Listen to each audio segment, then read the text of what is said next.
Let's dive into the book of Pettylations. Okay, 1-1. Thee who fucketh around must findeth out. Now, what does that really mean? Okay, that means the days of letting people slide are over. Okay, once you enter your petty era, that's step number one. Okay, and it's the little ones that count. You know, once you let somebody get away with one or two, now they think they can do whatever they want, and you got a situation on your hands. Okay, now here's the beauty of all this. Okay, if you happen to slip up, which you probably will, we're petty, not perfect. You can always get it back. Okay, now when you get it back, that's totally up to you. But the goal is to stay on or above the curve. Now we'll get into curves in a later lesson, but you want to stay even with the opposition. Okay, so start there, work on that, and let me know how it goes. Any questions? All right. Baby, we are here tonight, okay? And it was a petty start indeed, okay? From production down to the cast, it was petty all the way through, baby, okay? And we are here. I hope y'all are ready. Child, I had to go get me a real drink this week, okay? I had to get me a real a real drink. They done drove me to drinking. They done drove me to drinking, child. Lord. The people they out here cutting up, all right, by far. I'm gonna say this off rip. By far, the season might have been a little lackluster and snoozy here and there and all this up and there, but this reunion is starting off on a high. But we've seen this before where it start off in the high and we don't know where it's gonna go from there. But I feel like it's gonna continue even into next week because we ain't even delve into some of the stuff that happened later on in the season. So, child, I say one thing: this is a petty cast, and I'm here for it.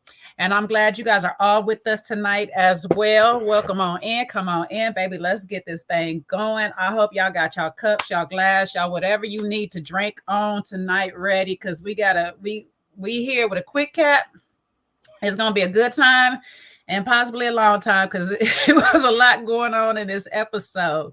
So you know what to do. If y'all are here, El Cid done led the way with y'all. Go ahead, throw those up in the chat. Throw the green hearts in the chat. You know what I'm saying? Y'all know what to do. Come on in. Come on in.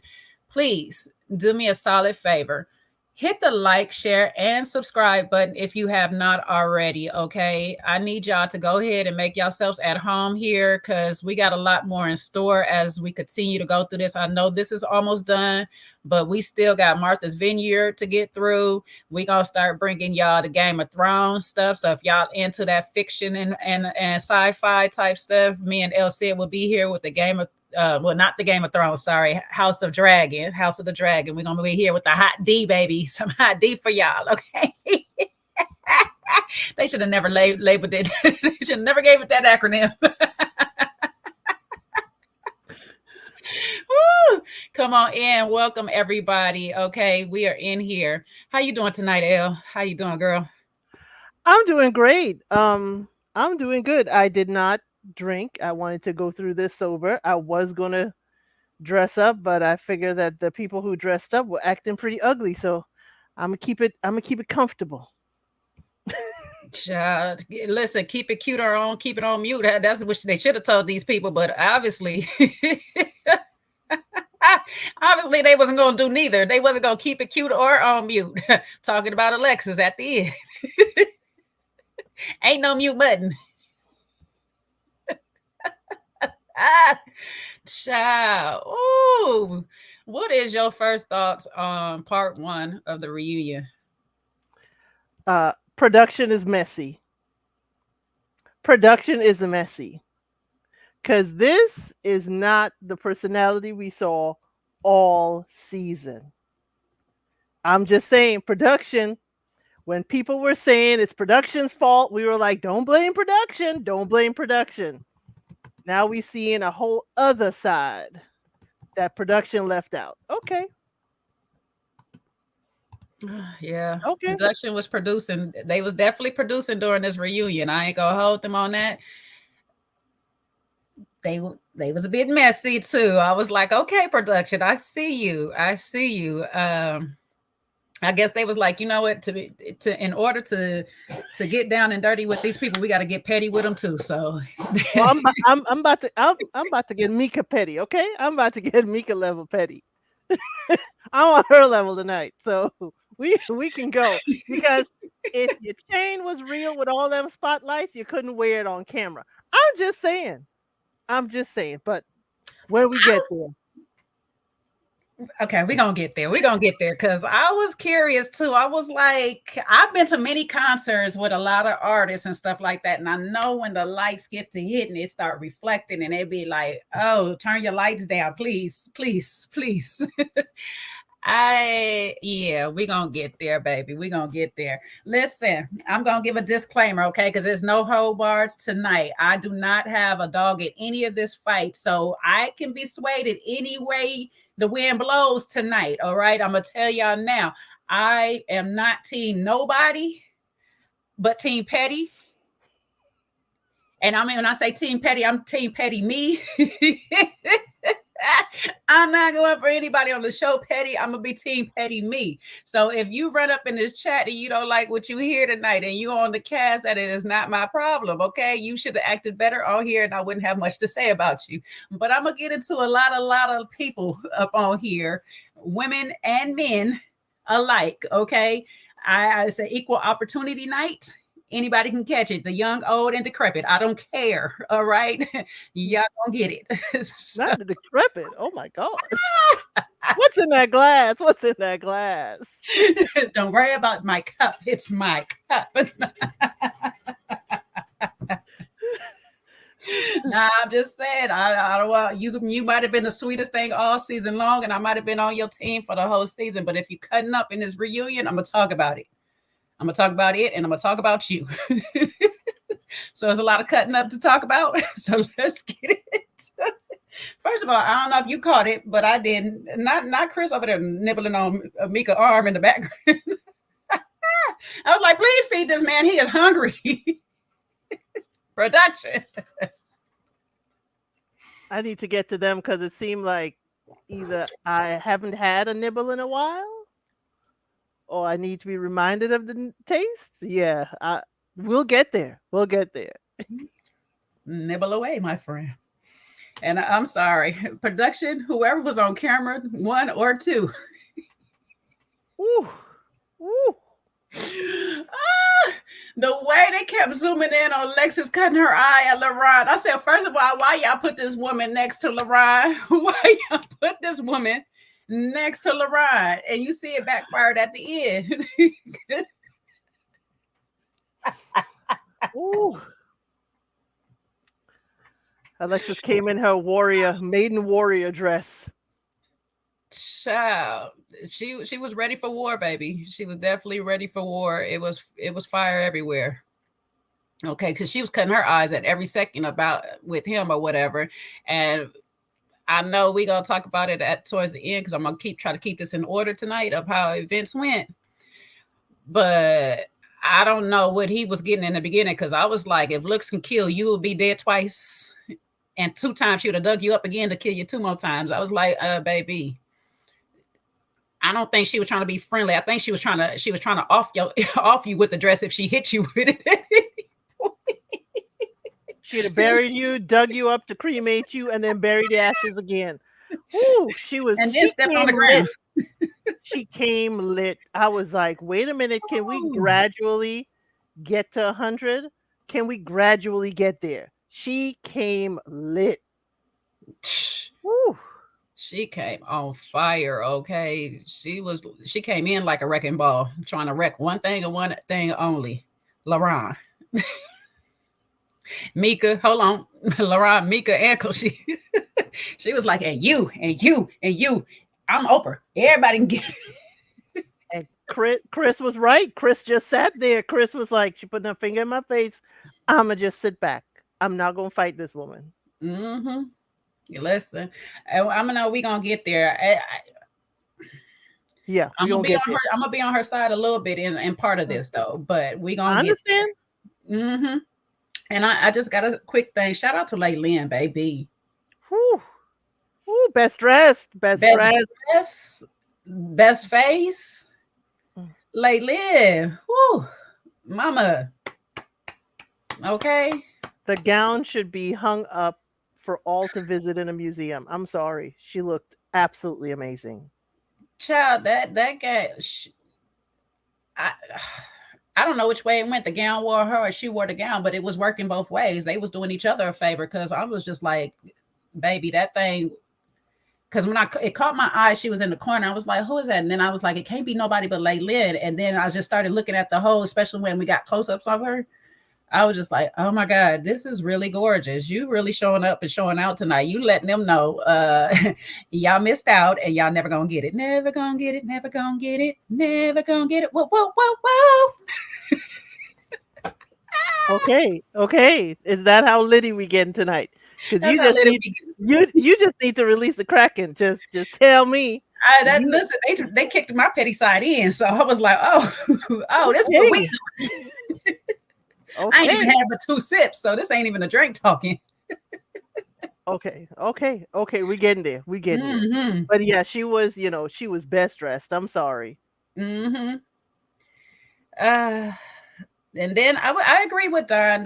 So it started off with Tommy explaining how they had separated and started something new by having 2 sets of, what did he call it? Mixers or whatever, 2 sets of mixers.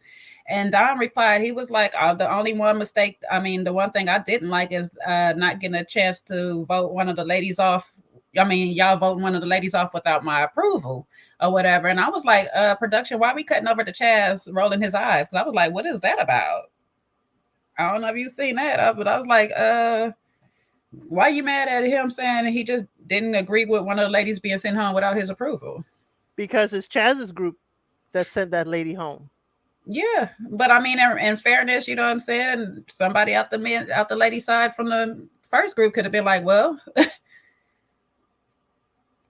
we got a man sent home. Now the second group could have said the same thing about a man being sent home from the first group. It's just kind of crazy. Well, we don't know if production kept that out. One of the ladies, I could see, one of the vocal ladies saying that, like, hey, man, I didn't meet one of the men. Mm-hmm. Or, Glenn didn't show up. They could have said that.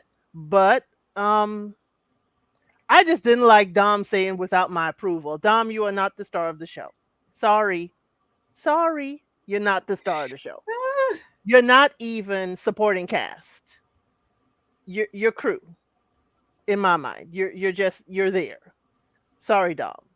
I don't know why he was like without my approval. Maybe he was trying to be jokey and cheeky and get a laugh out of everybody, but I was like, ew. Sorry. I didn't like that. I don't know. But I do agree with his point though. It was just like, that was the one thing I know we all complained about in the beginning. It's just like the person gets voted home without even getting a chance to be met by the whole entire place. It'd be different if we have 2 mixers and that's fine. And you kind of bond with some people from that mixer, then bring them all together and give them an opportunity then at that big mixer. So this is like the second meeting for some, first meeting for the others. Now we get to say, maybe somebody from the first time I met is not as wonderful as the person from the new group. And I want to rethink my decision. Let me recast my vote. I don't know. I there's something about it. I like the break half, of course, from a reviewer blogger standpoint. I like the brokenness because it makes it easier for us just to focus on the lips people, but also I feel like in fairness of it all, the whole point of our arguments a lot of times going forth was stop sending the person home on the first. I know first impressions mean a lot to a lot of people, but sometimes some people really thrive in that second impression. Yeah, I agree with you. They should have 2 mixers. Even when they had 1 mixer, just don't send anybody home. It's not enough time to meet anybody, talk to them, find out if they're sleeping on the floor or not. It's not enough time to get to know somebody. So do the whole 2 mixers and then blend us up at the brunch. Mm-hmm.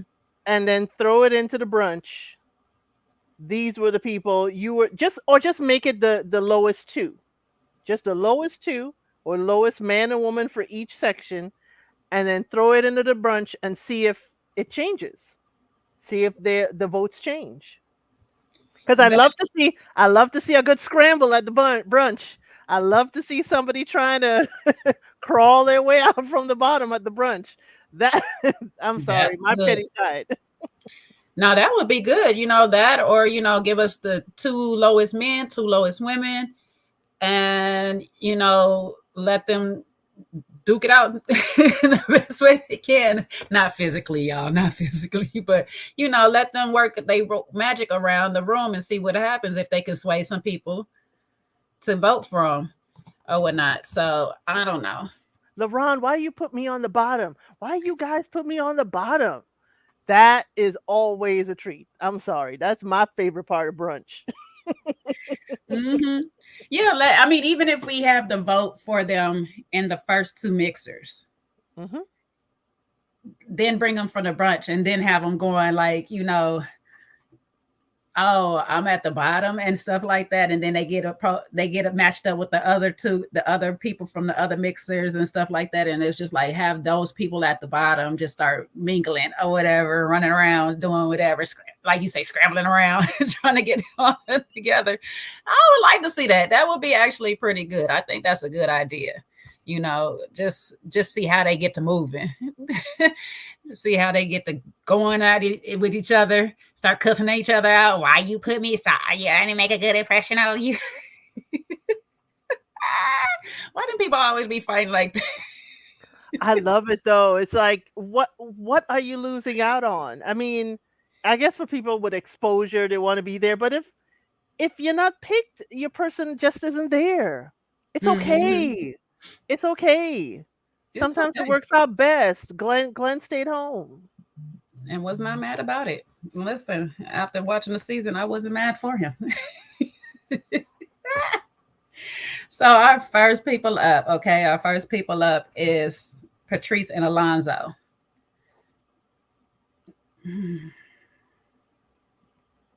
We started off real petty, didn't we?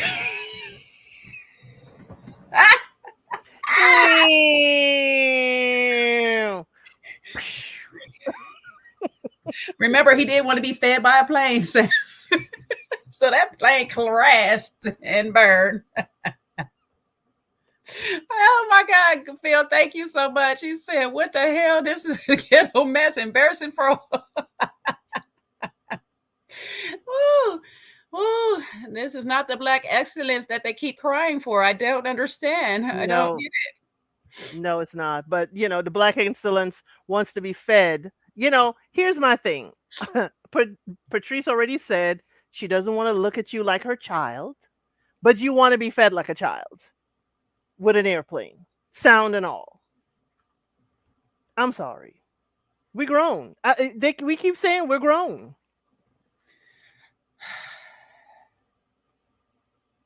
We keep saying I'm sorry. Go ahead. No, I'm just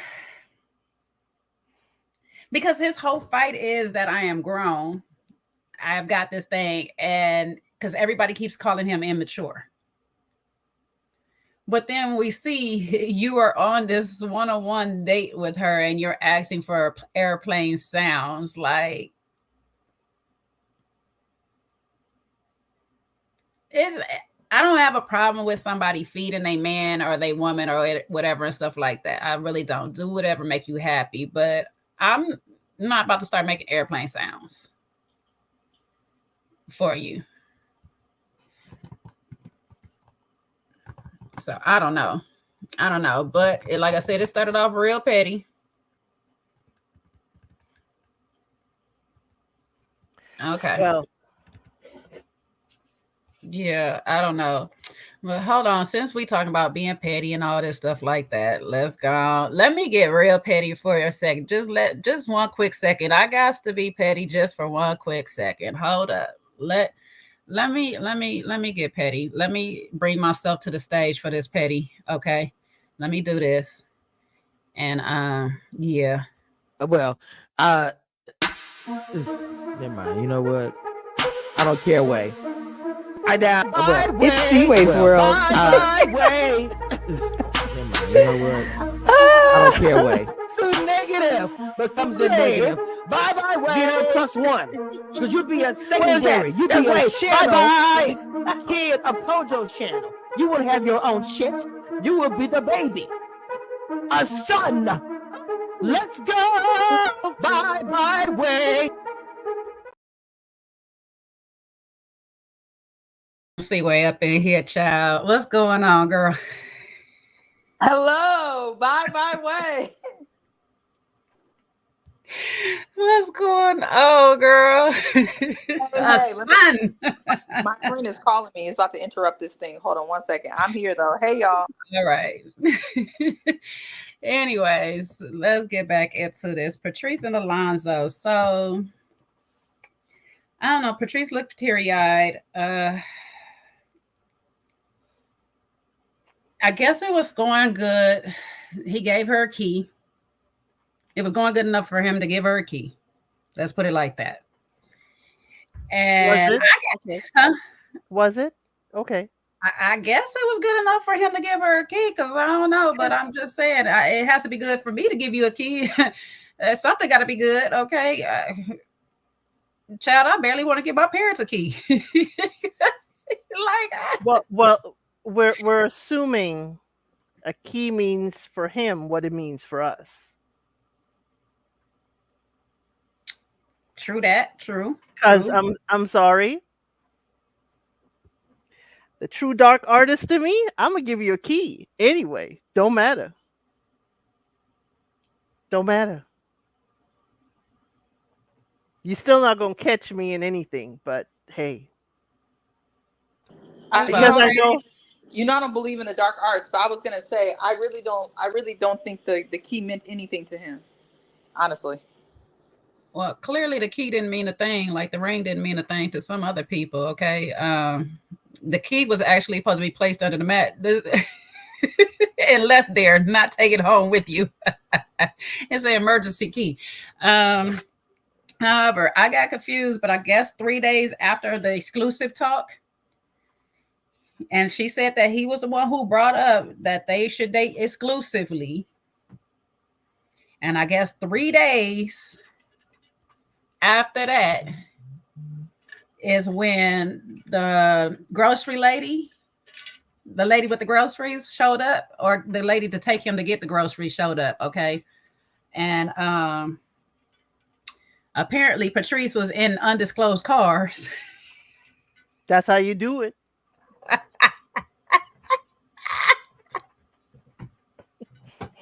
She was in an unmarked car. Sorry, that's how you do it. And you got to do it sometimes. You got to, I mean, she technically is not an unmarked car. She does do transportation and she has several vehicles. It's just one he's not familiar with, okay? So technically it's still her car. However, this is one he is not familiar with. Doesn't matter. Don't matter. Because he was caught in the act. In what act? Of bringing in groceries. As long as he ain't on the act of eating groceries, we good.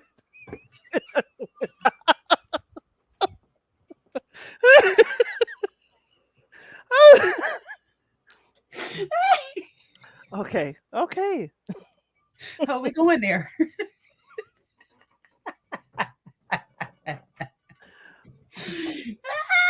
The thing is, usually the lady had to take him to go get the groceries. Mm-hmm. I thought, because I'm not in central Atlanta, I'm outside the perimeter. I thought there was grocery delivery services around here. Okay. I mean, you know what? I'm not going to hold them because, see, I be liking to pick out my own produce and things. We had this talk before, El Cid. I told you, I can't be having these people just pick out any old thing for me. Now, I know that y'all get luck up and get extra stuff from time to time. I'd rather take my chances on not getting nothing for free, but having the things that I like. Right. You know what I'm saying? Just don't be picking out anything at the grocery store. So maybe he just needed to go pick out his own produce himself. Oh Jay, yeah, you he must be feeling them stopped. lemons. He You feeling must them be lemons stopped. and cantaloupes. That's what he feeling. The watermelons are ripe. Okay, that is what he is That's feeling. what I'm saying. You want to make sure your fruits. Damn, I see where the checked off. You just want to make sure your fruits are, nice and solid, ripe for the picking. You know what I'm saying? And and according to Alonzo at this moment, according to Alonzo, this was pretty much all but said a platonic friend. There was nothing going on. Okay. In this moment, stay with me, Sid. In this moment, this is what he says. There was nothing going on between him and this lady. I guess the time of dropping off the groceries, there was nothing going on with him and this lady. Because we find out later when Patrice said she have a conversation with this lady, and they were super power smashing in May during the course of the filming. And he doubles back and goes, well, yeah, we did have some relations, but that's neither here nor there. But did you see how he was trying to omit that? He's a liar. He was actually trying not to say that. And then when he got caught up, then he was like, oh, yeah, yeah. And Tommy was looking like, you're a liar, sir.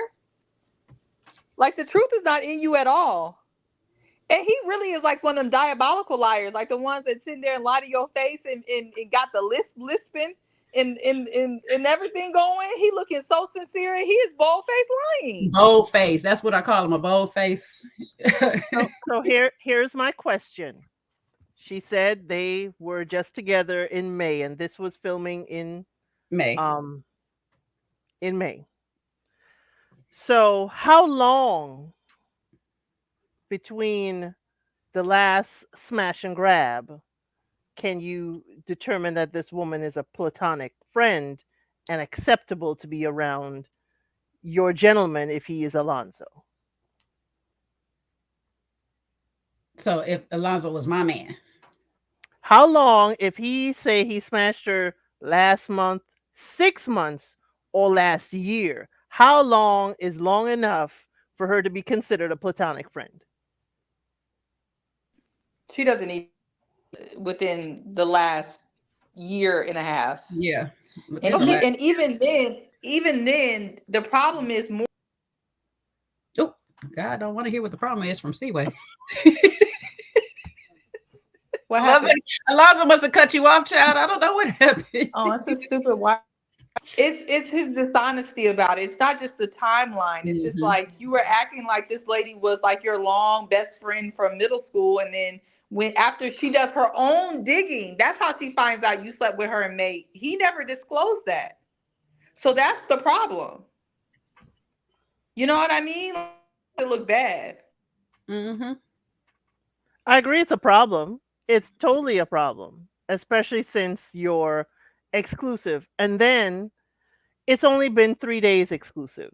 It's only been 3 days. He's given her a key. We ended this show. We're in the real world doing this together. It's been 3 days. Alonzo has not changed himself to adjust that he now has a woman, and even the perception of you going out to the store with this other woman. This woman that was just in your life 30 days ago. She is within the probationary period of the job. She is within the 90 days. So again, he's not even thinking, oh, he's like, oh, I got to get to the store. Uber, tell her, hey, friend, I'm gonna see you later. I got to Uber to the grocery store. If she offers a Lyft, no, I'm good. My lady's coming over. He has not even put himself in that position to start behaving like that. Well, see, that's my biggest problem right there, is that you haven't put yourself in a position to be behaving accordingly to a person who decides they want to go exclusive with somebody. And that's usually what my pet peeve is with people is, don't put me in a mix you're not ready to be in. Don't ask me to be in a relationship and you're not ready to be in one. Go fix whatever you need, close whatever ends you need to close up, or whatever you need to do before engaging into a new adventure over here. If we just over here having fun, just let us have that fun. But before you start having this exclusive talk, and I start making my arrangements for us to be exclusive, you better be on the page of having your shit together too. Like, don't do that. And so you don't even have it together because, like Seaway said, you're still lying about this person. Right now, in this moment, you're lying about this person, not knowing that I already know the truth. If this was nothing and nobody to you, you could have sat there on that stage and said, you know, well, yes, we had smashed a couple of things, whatever it was ago, or whatever the case may be. But in that particular moment, that was a person acting like a friend because they know I needed groceries. Now, here's my next question. Was she about to go in the house and cook for you, though? If you didn't swing by, would you even know this happened? No. Was it another smash and grab? And you would never have known. And don't do that either. Don't be just testing me because I'm going to fail every single time. And I'm going to fail on purpose. And guess what? I'm going to rip up your test in front of you because the hell you testing me for? Get your life together. Test yourself. Test yourself on your faithfulness and your commitment. Like, if that's what you're saying you want, don't play with me. And play with your mama. I don't know what the hell. I don't know where we were supposed to get out of that or whatever, and we supposed to be on his side. There was a chance that we could have been on Alonzo's side for a lot of this, but when you start telling bold face lies, you're sitting in front of the person's face and literally telling a lie, and they already know the truth. That is the craziest. And you still try to proceed on the lie, which we seen him do before with the whole spank and choke incident with Kashia during the season. That's my problem with Alonzo. It's like, grow up. This is where they talk about where you being immature, because a person that continuously lies like this always feels like they're going to be in trouble with a consequence. When you're an actual adult, you know that you're not going to get in trouble for telling the truth. What is a person going to do? Walk away from you? Okay, goodbye. Also, he lied throughout the whole process. If he had other people helping him maintain, then he certainly lied throughout the process every time he had a date with someone. Well, that depends, because did they ask, are you sleeping with somebody? See, it's not, I ain't gonna, I'll tell y'all again, I live by the don't ask, don't tell rule. So if they ain't asking him and he ain't obligated to tell, okay, you know, honesty and transparency is two separate things. Sometimes some things don't need to be too transparent, okay? But you need to make sure that all your ducks is in a row when you decide that you want to go over here and actually be an exclusive. Do you know what exclusive means? If you want to be an exclusive situationship, relationship, partnership, whatever the case may be with somebody, you need to make sure that you have cut off everything else so that you can be within the frame of exclusive. Shout out to Under the Olive Branches. Thank you for the super chat. It says the fact she told Patrice says a lot. Oh, the other lady? I guess that's what we're talking about. And yes. Now, let me can I throw a wrench into the situation? Go ahead. What if she's the friend waiting in the wings and nothing happened, and she just did that just to throw Patrice off? Well, she got her confirmation. She got her confirmation when he confirmed on this platform right here, because he should have sat there and said, I don't know why she told you that, because there was nothing between us. But he didn't. Okay. No, I'm just saying the motives. I always look at both sides' motives. Mm-hmm. She could have a motive. Not saying it's good or justifies what he did. But you know, moral of the story is go get the groceries delivered. Get it delivered. And you do have to check for that sometimes. You do have to check for people just want to take your spot or whatever. And I always say, sometimes when a person tell you that information, you still go back to that person and see if they're going to lie to you again in your face or not. He tried. He definitely did try. He tried to lie to everybody on that platform right then and there until he got caught. Must have been really serious groceries. That's all I got to say. You know, sometimes when you spend like 200 to 300, you just need somebody with a nice car to be able to pick you up. That you know, he had a Jeep. And imagine how many groceries he can get in the Jeep. So I wonder what kind of car. Let me stop. You know, since some of the folks on the cast is looking kind of broke, I would say that he's taking her so she could use her card. Maybe she got EBT. I said card. I didn't say what kind. I know, that's why I'm putting it out there. Maybe she got EBT.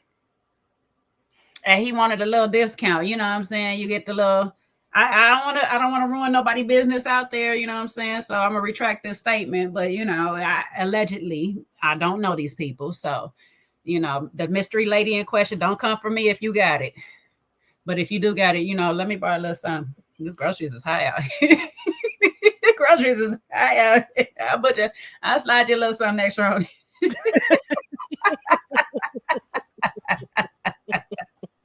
Sure. To go to Africa, you're right. It's hard carrying groceries on the skateboard. It's hard. Now listen, I done watched the person do it. You get them little clips or whatever. You clip the bag here and stuff. I seen people on the little scoot. You can get it, but maybe it was raining that day. Maybe it was raining. But why did Patrice pull up like Monica? Ooh. Listen, this is how you get your feelings hurt, though. I ain't gonna hold you. She found the information she needed to find, but this is how you get your feelings hurt. Well, it's only been 3 days. How much feeling is there? Apparently enough, because she was teary-eyed and she said she didn't want to ruin her makeup. Oh, I guess so. But I don't have that much feeling after 3 days. But y'all don't think there's something seriously wrong with Patrice, though? Yes. Okay. I told you she just pulled up in an unmarked car. Because his level of immaturity that all the other women her age or older saw, like that immaturity, I heard what you were saying earlier, Jay, leads to this lying and type of nonsensical behavior in conversation. And the fact that Patrice saw all of his antics and was like, yeah, this is the one right here, and then surprised that he's playing around. I mean, I am a little surprised to the degree that he was playing around. I'm not going to lie. But she just, I don't know what she thought this was. I really don't. Mm-hmm. So we're going to talk about Patrice, but I got this question right here. So Alexa said, can men have women friends, period? Should he only have men friends in his life? Patrice wanted him to block his women friends. Who said that? Oh. It's a comment. Oh. When did Patrice say she wanted to block his women friends? Patrice said she wants you to stop playing in her face. I'm not one of these controlling women who feel like people can't have opposite sex friends. And if you're like that and I just called you controlling, I apologize. But what I'm saying is that we don't own people in life, right? Mm-mm. And I feel like the harder you try to hold on to people, the tighter you hold on to people, the bigger problem you're going to create. That's personally how I feel. But I think there's a line between people having female friends and someone legit having a sneaky link in front of your face. Like he was trying to have a sneaky link in her face and then tried to tell her it wasn't that. Like Patrice was just saying, don't piss on me and tell me it's rain. That's all it is. You can have a female friend if it's legit a platonic friend. That wasn't a platonic friend at all. And he's a liar and he can't be trusted. He can't be trusted to have a platonic friend because he's a liar. Yeah. So that's the biggest thing. So in that case, that particular type person needs to potentially cut off their friends because they just can't be trusted until they get in a space where they can trust themselves with their own friends. It just can't be. Because if you, like I say, if you're lying about the people, then they're not friends. They're not just friends. Let's put it like that. They're not just friends. So she Ari said basically Seaway is saying that Patrice not only had a blinder cap on, but a brick wall around her face as well. Yep. I mean, she chose to overlook a lot of his immaturity. And a lot of the other signs that the ladies were saying about him. So you get what you get and you don't pitch a fit. Shout out to Miss Misha for that. You know what I'm saying? Because that's what the truth is. You wanted to play where everybody else said danger. And look what you got.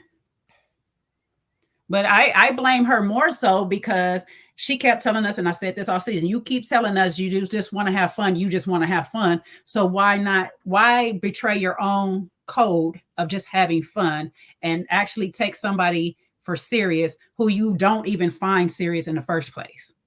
Because she told us at the very end when she was comparing him to Chaz on how she felt Chaz was a serious one, had his stuff together, was ready for a real situation, whereas Alonzo was just giving her the butterflies and he was here for the fun. You should have stayed for the fun and just left it at the fun. Even if he announced, let's be exclusive, you'd be like, nah, Hody, I don't think we here yet.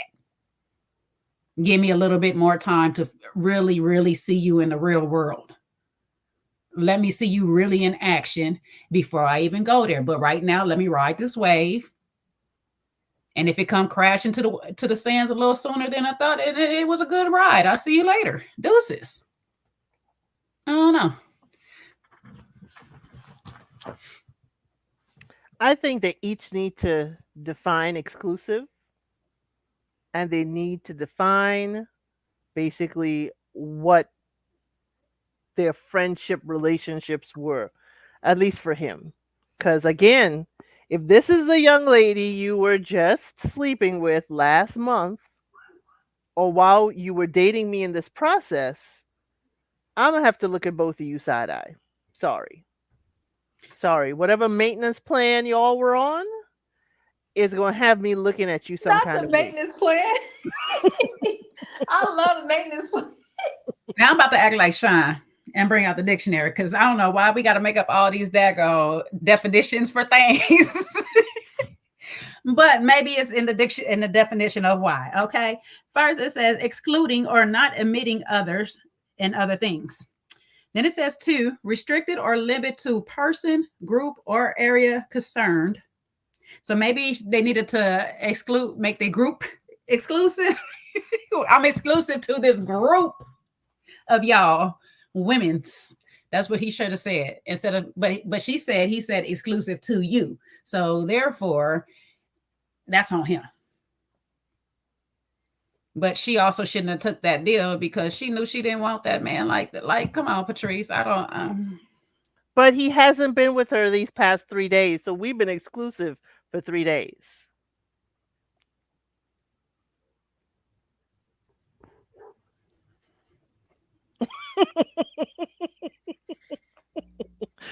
Since I gave you this key, we've been exclusive.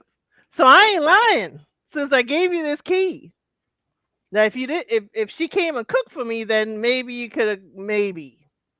But you got this key.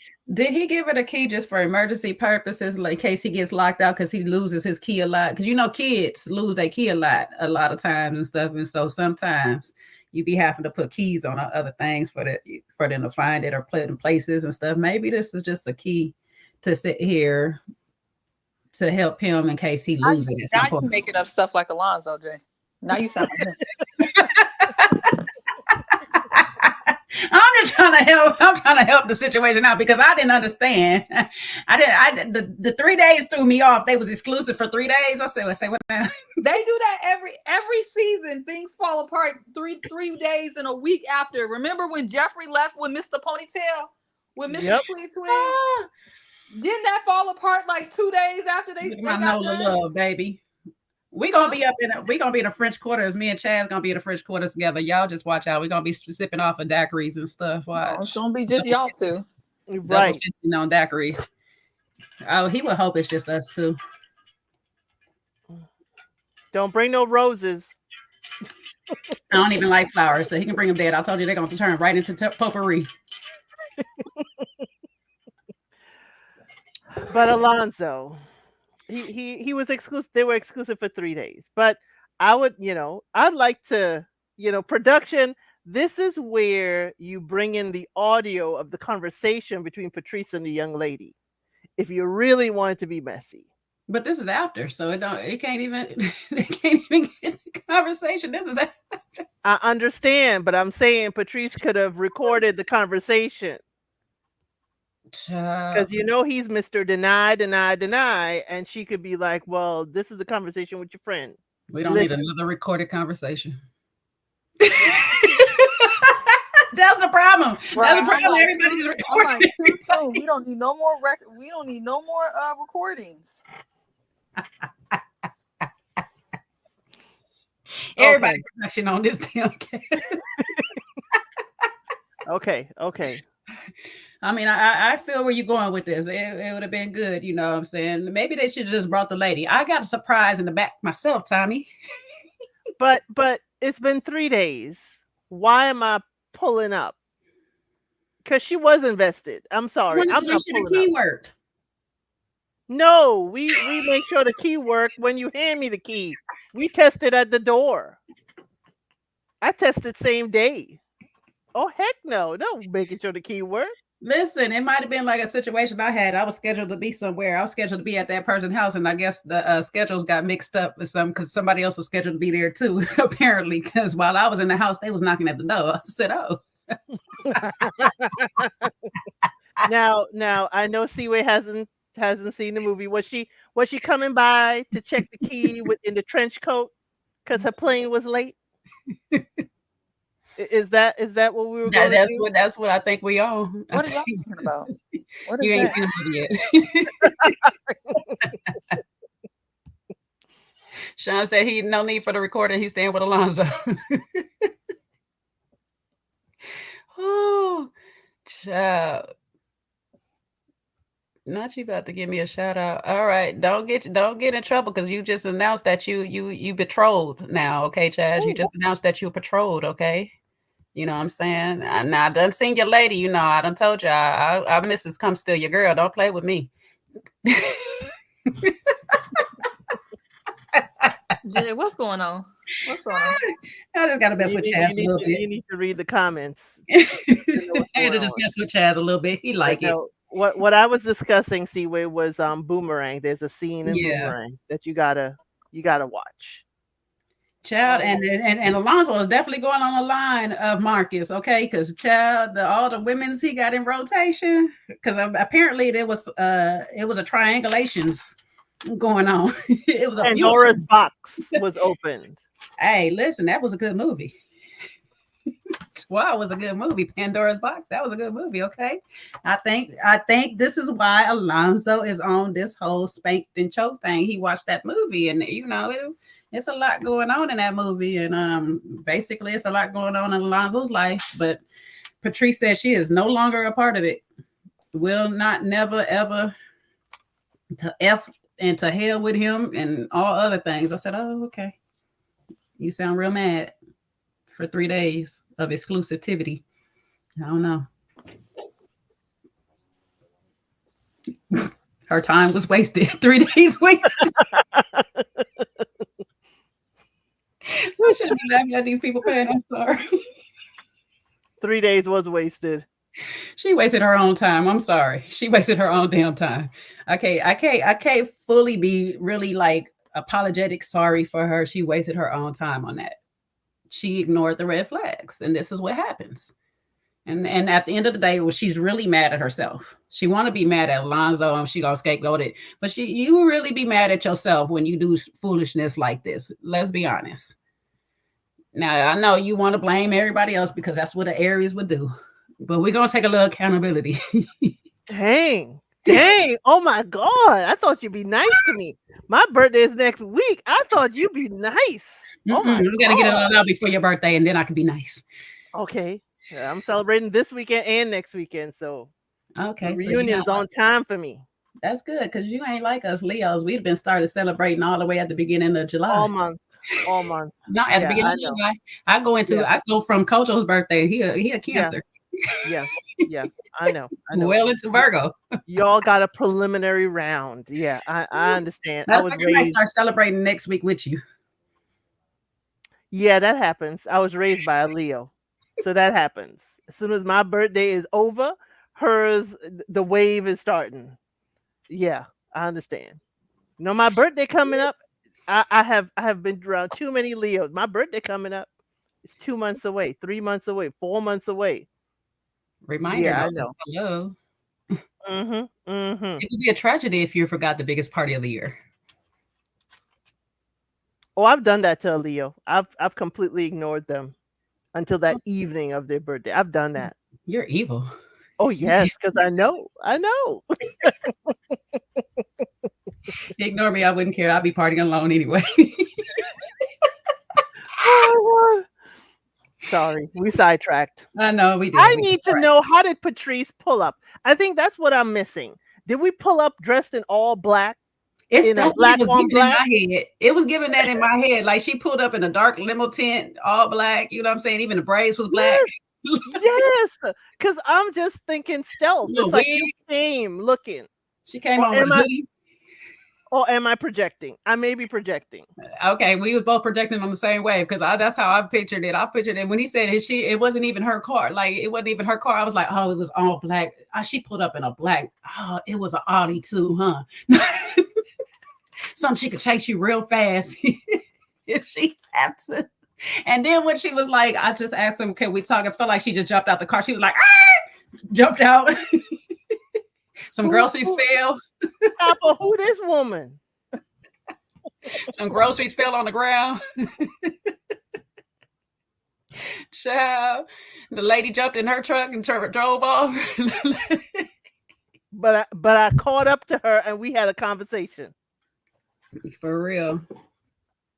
I caught up to her. We had a conversation and she told me everything. Now, did we have a calm conversation or did you have her arm twisted back asking certain questions? Patrice was sitting in that chair like this, and you know how that go when people start sitting in the chair like this. So I don't know.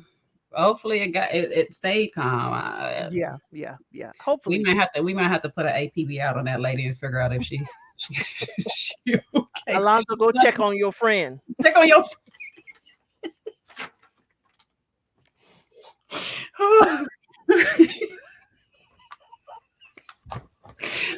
So they got something new this year, and I know they kind of tested out a little bit last year, but we got real confessions this year during the reunion. We got a real confessional booth. So we had some real confessions, and Alonzo feels it's real bogus of a person to ask him to let go of his friends with benefits. Next case. Case dismissed. And basically, Patrice rather play with the devil than play with some more with Alonzo. Okay. All right, everybody petty. Child, listen. All right, moving on. So our next case was Will and the Rumors. So it was Koshia, Mika, Alexis, Patrice. They all joined him on the stage. And I have come to realize he is a real estate developer, yet he got a lot of properties. Okay. All right. Anyways, this was the scene where the most pettiest began. What is happening? Who is hitting what on what? Y'all, I don't know if y'all get it, but It sounds like marching band about to start. That's what I'm trying to figure out. I'm like, is something falling on my house or something? Because the wind is blowing. Peep it out, mustache. Let me know what's happening. Anyways, Mika called Will a scammer, and once you're on your own, ho. You're on your own. He actually peeping now. He peeping for me. That's what I'm saying. He looking. Look out the window. Let me know what it is. That's my little agent right there. So I ain't got to worry about nothing. But Mika called him a scammer, and I don't know what she did that for, because child, it went down here for there. He said that she was a baby mama with her tubes tied. Thirsty. She said he was thirsty. Yep, that was the next thing. She said he was thirsty. He said you got a BBL. She said you fake. He said you fake, and she said your chain is fake. Tommy was like, whoa.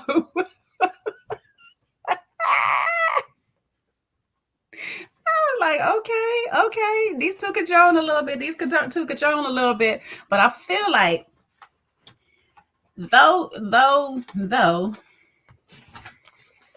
he was coming up with some stuff that might be accurate and might be true. I have no clue. I was not there with her during any of these surgeries that she would allegedly had, like tubes tied or BBLs. I feel like Mika was winning this because he was looking a little perturbed, especially when it came to the chain part. I was sitting here trying to figure out who won. I don't even know who won. I feel like Mika, I want to give it to Mika because Mika wasn't bothered. And I love when a woman can go back and forth with a man and not be bothered. She really wasn't bothered, and that cracked me up. Child, I mean, sometimes when you be for real, Sean. Wait, where'd it go? Where'd it go, Sean? She got a bad body. Oh yeah, that line alone, I swear, she almost won for that alone. That line right there is what led to the BBL comment. But I'm just like, sometimes when you joning and you just be saying the actual truth, and the person don't care about that actual truth, it just be like, okay. But is a BBL an insult? I don't know, but I'm like, if you call him a scammer, could you not be considered a scammer yourself to a degree if you have a BBL?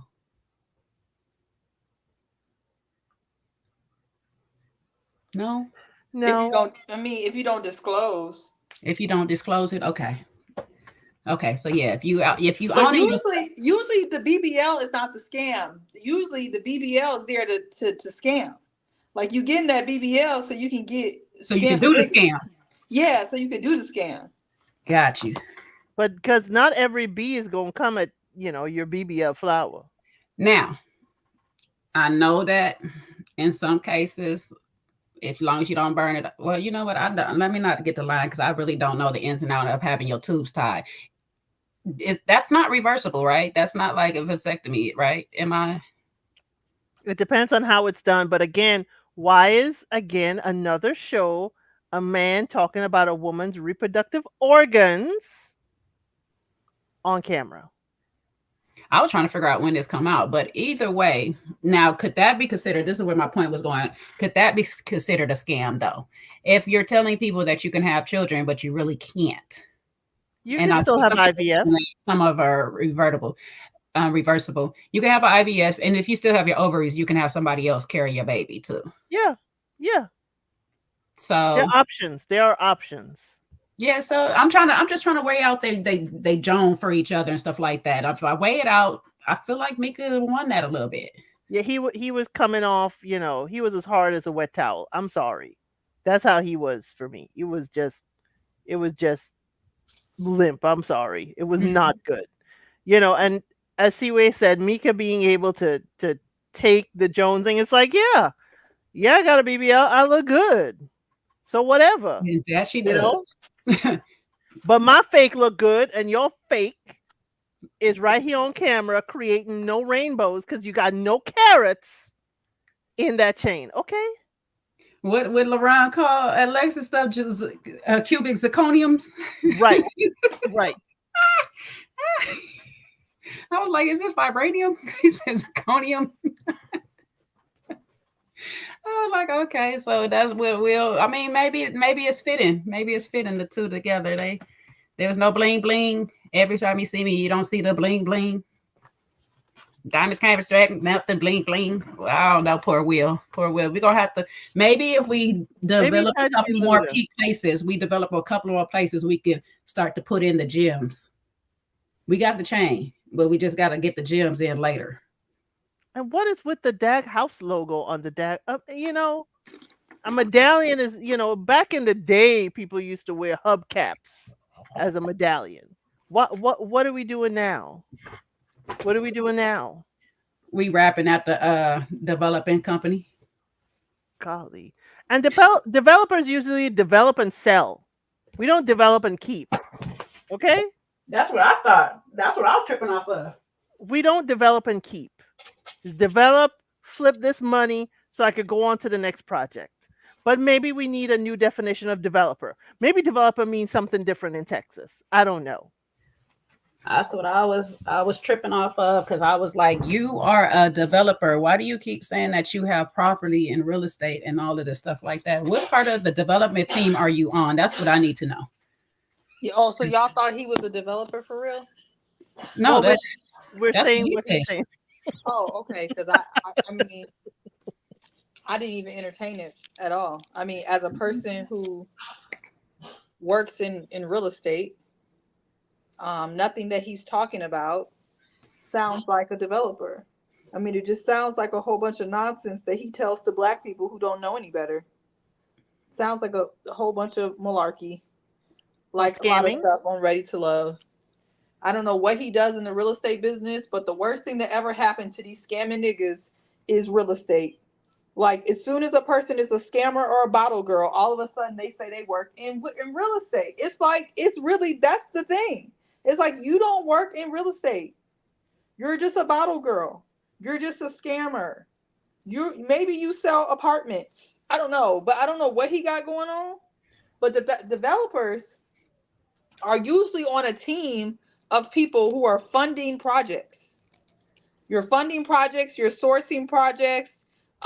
Usually that's what you do. And when you use the word developer, you're usually going into certain areas and working with like larger complexes or things like that. So I don't know why a developer has anything to do with showing property. Like, his lies weren't lying. Like, it just wasn't working. So I don't know what he's talking about. I heard it and I was like, I'm gonna be nice and I'm done calling out these niggas who ain't got no money.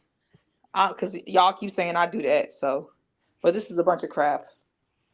That's what I was confusion on. I was like, it's giving me that you work on the construction team more so than anything or whatnot. I mean, even with the staging of the homes or whatnot, I mean, that part was part of the real estate agents part. They go in because my neighbors at the old house, that's what they did. They bought the house, staged it, the wife staged it, and they put it back up on sale. And that's what they continue to do, flip homes. Most people that flip homes, that's how they say it, I flip homes. Even my daughter's grandmother, that's what she used to do. She used to flip homes. She'd go buy properties that need to be fixed up, live them in them. She'll live in them for a while, fix them up while she's living in them, and then turn them over. So I'm confused on what it is. We didn't get a real read on what it was during the interview with Kojo. So he's a millionaire, y'all. Cash money. Ooh, maybe he's like Luda. The medallion is reckless. A midget hanging on my necklace. Child, he might as well have just put a clock on there. It'd have been better with Flavor Flav, child. It would have been so much better. Even Flavor Flav is giving blinged out clocks at this point now. Somehow, though, this turns into an argument with Alexis, Koshia, and Mika's, and she told them that they share half a brain, not even a whole one. Well, Koshia tried to bring it back to an adult conversation. True that. Alexis is who affected your perception in the ladies' lounge. Mm-hmm. I'm glad somebody said it. I'm so glad somebody said, hey, it ain't just what, Patrice told us, but your girl hurt your chances. Yeah. And then Alexis like, who, me? What I say? I didn't affect their chances. I didn't do anything or whatever. It's like, okay, sis, you was talking too much. Like they said, goes into the ladies' lounge, stays in the ladies' lounge, and you was telling him every single thing that was said. And when they told you about it, all you did was leave out the name the second time around. And still all the information was being said. So I don't know. But Will ended up being the bigger person, and he took account for addressing Mika the way he did. And I didn't hear Mika take account back, but we ain't got enough time in the half hour. Okay, all right. But when Tommy asked him about, when you found out who said it, what did you mean by, you mean war? And he said he gonna bite back, and it's like, for what? I mean, all these soft egos. Oh my gosh. These soft egos. Because we're going to get to the other soft ego later. Oh, we got a few more. We got a few more. It's a lot. It's a lot. Yeah, Glenn. They brought Glenn back. I wrote down he a smart man because the fact that he said when Tommy asked, do you wish that you was in this process? And he was like, no. No. Things happen for a reason. I'm going to stick with my accident story after I drop my kid off, and it works for me. Now, do I believe he was in an accident? maybe a small fender bender because he was so nervous about coming on the show or whatever. But I'm also like, okay, sir. All right.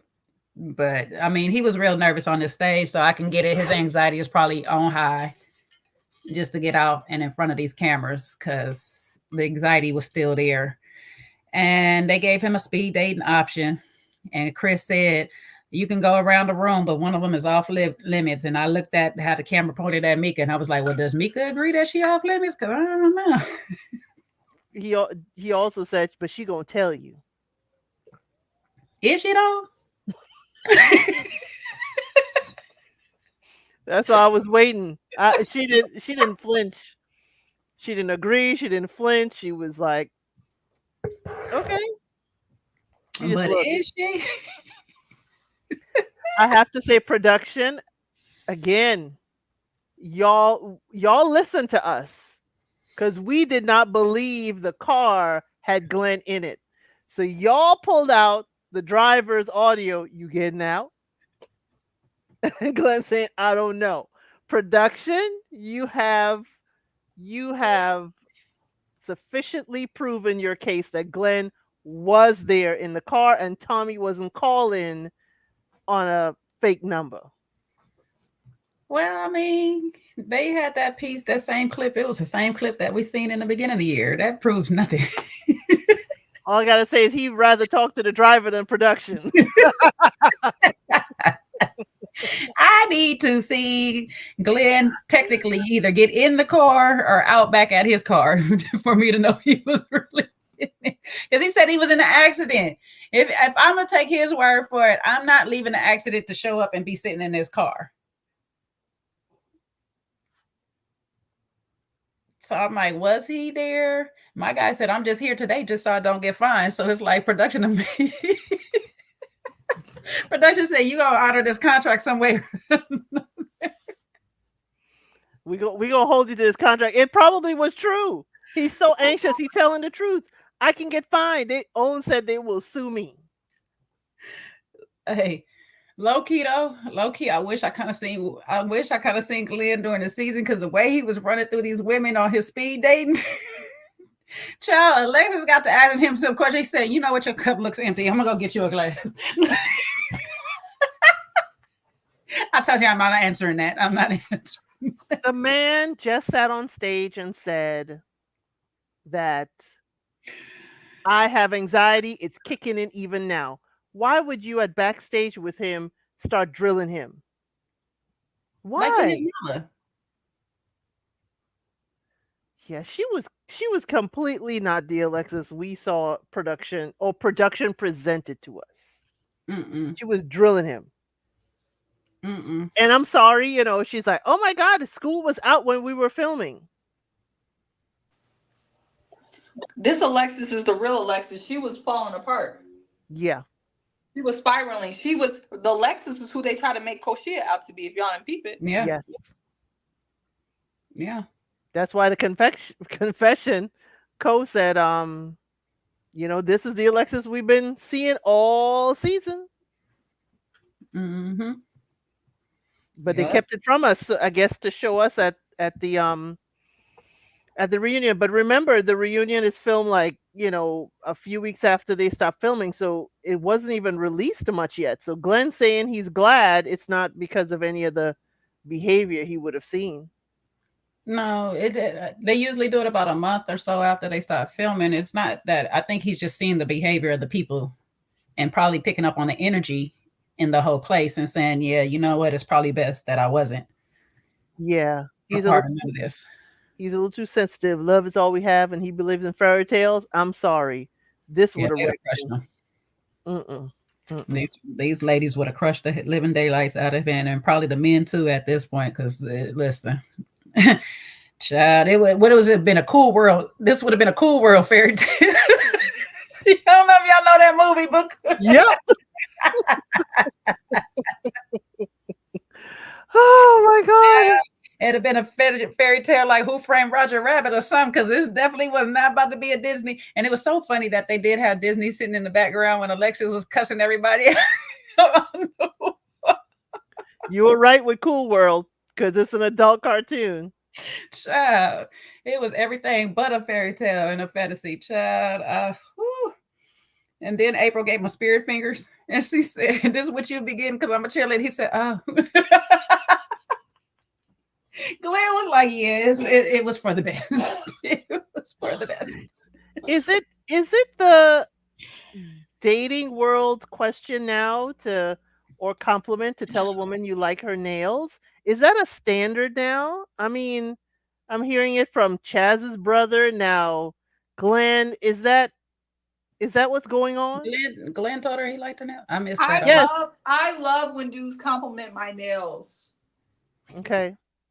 I love it. I didn't really see too much of it in real life, but because women, we put so much effort in our nails. I mean, I used to. Now I'm hooping, so I can't.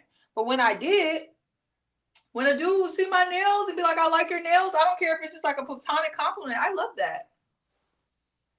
Random, but I do. Some people say no. Okay. Because I don't. I probably have had nails done probably 3 times in my lifetime.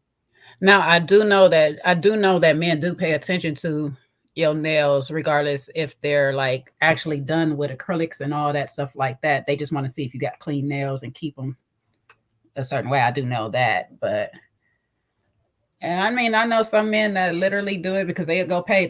I think it's kind of like a foot fetish for some men too. Like they just the upkeep of it. They like to see you do the girly things, I guess. They like to see you check in the groceries with manicured fingers. I guess so. Here goes Sean. He's talking about white nails. No. Sean, it's white toenails. I don't know about the white nails. They look like white out on your fingers. Jay, don't fall for it.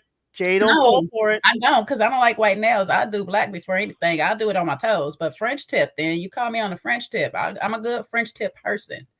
That is one of the allegations in the Diddy case. Okay, well, I wasn't gonna worry about the Diddy case. That's just my sister. Call me, girl. You might have to get off. No, just I'm gonna start telling her. I'll be like, "Yeah, you been at them parties, huh?" John said another thing. If you got pretty nails and toes, I'ma notice. Okay, ladies. The deacon is letting y'all know his preferences, ladies. He definitely gonna he want them toenails done because he want them feet in them heels. Okay, don't give his whole spiel, Jade. I know. I gotta remind him he like the heels, lady. So make sure your legs and your calves are right. That's all I'm gonna say. We trying to give him a wife. All right, I'm trying to get my brother a wife out here. A deaconess. Hello.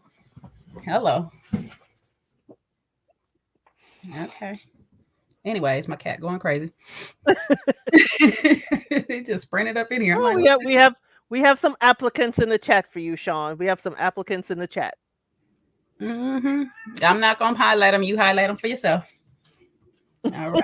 Mm-hmm. My job is done. I done put the advertisement out there. Now I ain't doing the casting. I ain't doing the casting. All right, so we back to our beautiful Laylin. Okay.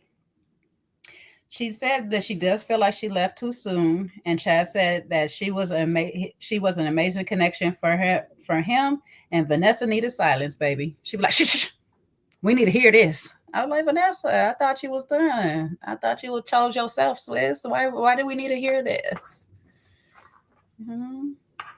If he had a connection with Laylin before they left, I mean, to be honest with you, he did, and if she stayed, you might not have been on that top list. So simmer down. It's okay. I will say that Vanessa's hair this season has been impeccable. Oh, baby, them locks is locking. Impeccable. Her hair has been impeccable. Child, she got me thinking about it again. I'm like, I mean, I'll be looking because they be versatile. You could do a lot of stuff with them. I just be liking to have straight hair without a wig. Sometimes the wig be too much for me. It'd be hot. I can't commit to that hair like that. Mm-mm. That's my problem. I can't because I like to change mine up too much. And I know that you can change up locks. I know we segueing, y'all. I'm sorry. We do this a lot, but you could change locks in different styles, but like I say, sometimes I be really want straight hair. And even my friend right now has sister locks, and I just still be like, yeah. Mm-hmm. Yeah, even though it's like your hair down, it's still something about it. I just like, yeah, it's not giving a versatility. And then you can't be doing too much. They be like, you can't do this, you can't do that. I be like, oh, y'all can't let me live. And my natural hair is disrespectful, so if I put any water on it, it'll do what it wants. It'll do what it wants. Mm-hmm. So, But yeah, that I wanted to give her a compliment before. Yeah, if you're unbothered, you don't need to hear what he has to say about a woman that was his top pick. now somebody said they forgot Vanessa was there. Don't worry, they'll remind you next week. Yeah, I would not have cared. I'd have been like, well, good for them. I hope it works out. But she was still bothered, and I was just like, I don't know. I don't know. All right, now, Sean, I've been hooked you up with my friend. Now you have 2 wives. I'm just saying she married to a woman, so you probably have to take them both. But you can make it happen. They still in childbearing ages, so therefore you can have plenty of kids. It's not that kind of church, is it? I ain't listening church over at Kojo Channel. This is a bar. This is a bar, okay? This is decadence. So Chaz says that Leylin was an amazing and rare woman. Mm-hmm. And that she was. And it was interesting to see how many people had her they top. Because I could have swore somebody said it was Alexis, but I guess because Leylin left, Alexis moved up on that list. But I'm not doubting that. She seems like, I mean, she was a lot of our favorite, just seeing her off the little bit that we did see her. And I was looking forward to seeing more of her throughout the process. But to me, it was best that she checked herself out of this chaos, because I just don't see her participating much in a lot of the drama. I don't know. She got out of answering if she was seeing any or wanted to see any of the men on the cast. Mm-hmm. She said she was dating, but it wasn't nobody here. And I noticed that Patrice was still in her feelings. Patrice got a lot of feelings because she got real petty with Alonzo. Yeah, no, you said that was your top. It was like, okay, a whole bunch of other men said that was their top too. So what? Why do we have to keep bringing up that she would have probably been a part of the list? Maybe he might have changed for her, sis. Who knows? He's available. He's available. If you want him, you can have him. Now, if there was a man saying that about a woman, we would be up in arms about him. It's the same thing, because it's like, sis, I really don't like when people do that to me. He available? Like, child, if he wasn't available and I wanted him, he would be a nice. But that's not the point. That's neither here nor there. I don't need you to tell me what he is, because I'm not checking for him. She's making it seem like Leylin is checking for him anyway. It's like she's not even checking for this man. She just got through saying that, yeah, I'm kind of okay. We're not even speed dating up in here right now. We're good. So to take another shot at Alonzo was only making yourself look more bothered, and you should have just left it alone. Because he wasn't even addressing her at all. That's the funniest part. He wasn't even addressing her. He was just sitting there. So it's like, Patrice, you're really showing your ass right now. It's like Patrice doesn't know when she's won the argument and to just sit in her victory. You've won the argument. You have shown that he has been diving into many a Pandora's box. And you are still, being petty or saying stuff. It's like, no, sit there and appear as the wronged woman. Now you're turning the tide that we're now going to think like, dang, you still beating him up? I mean, be unbothered, sis. Be unbothered. Are you his madam? Are you pimping him out?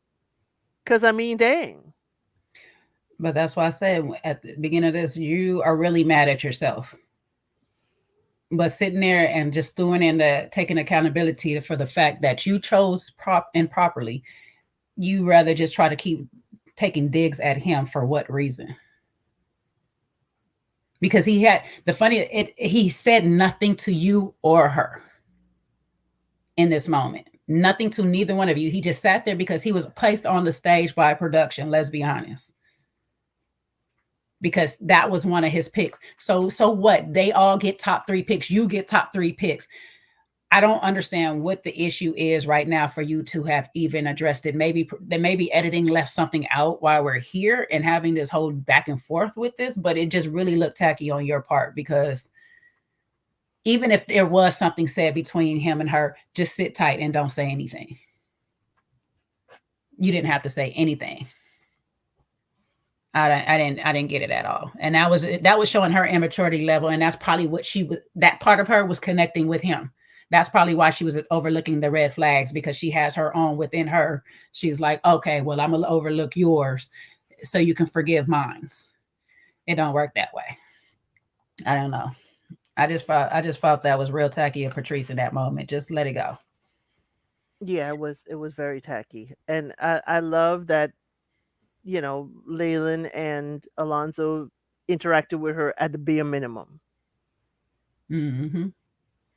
But in the background, we checked in with Glenn, and him and Patricia at least was hitting it off. They said we was holding hands, and you just now asking that question of how old I am. How are we holding hands? How are we? We holding them way down here underneath the table, so production can't see us. But we holding hands, baby. So you want to know how old I am or not? What's good? Hello. We might have a love connection by the end of this here. It's part 2 of reunion. We're gonna see. We're gonna check back in with Chaz and Patricia. Okay. Instead of Patrice on the stage being petty, she could have probably been lining herself up for Glenn and stuff. But now she want to be on the stage being petty. People be watching this too. He still got the opportunity to see you being petty and be like, you know what? I thought she was a very beautiful woman, but I'm okay. I'm okay here. I'm okay. So everybody's favorite question. Do you like to be choked or spanked? I'm not comfortable answering that question. I don't mean it sexually. Most of the world, when they hear those 3 words together, think it has a sexual connotation. Now, if you just took account of asking me first, you would have understood that is not a sexual manner that I have asked that question in. It's just not. Are you freaking kidding me?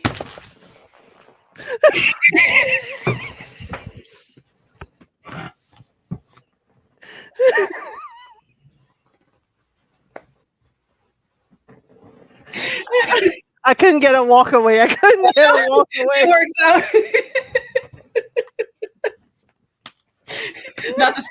Not our Black Tornado talk about the scientific terms.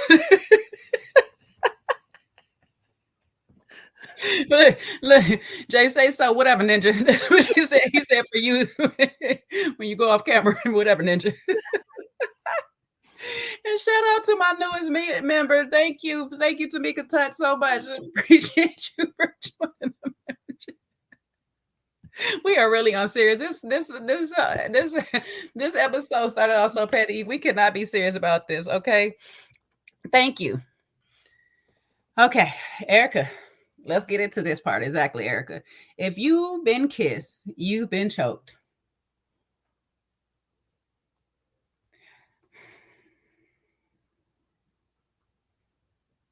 Every time he tried to explain himself out of this thing, it just get worse and worse. He's drowning in a teacup right now. He is drowning in the teacup. And it's spinning.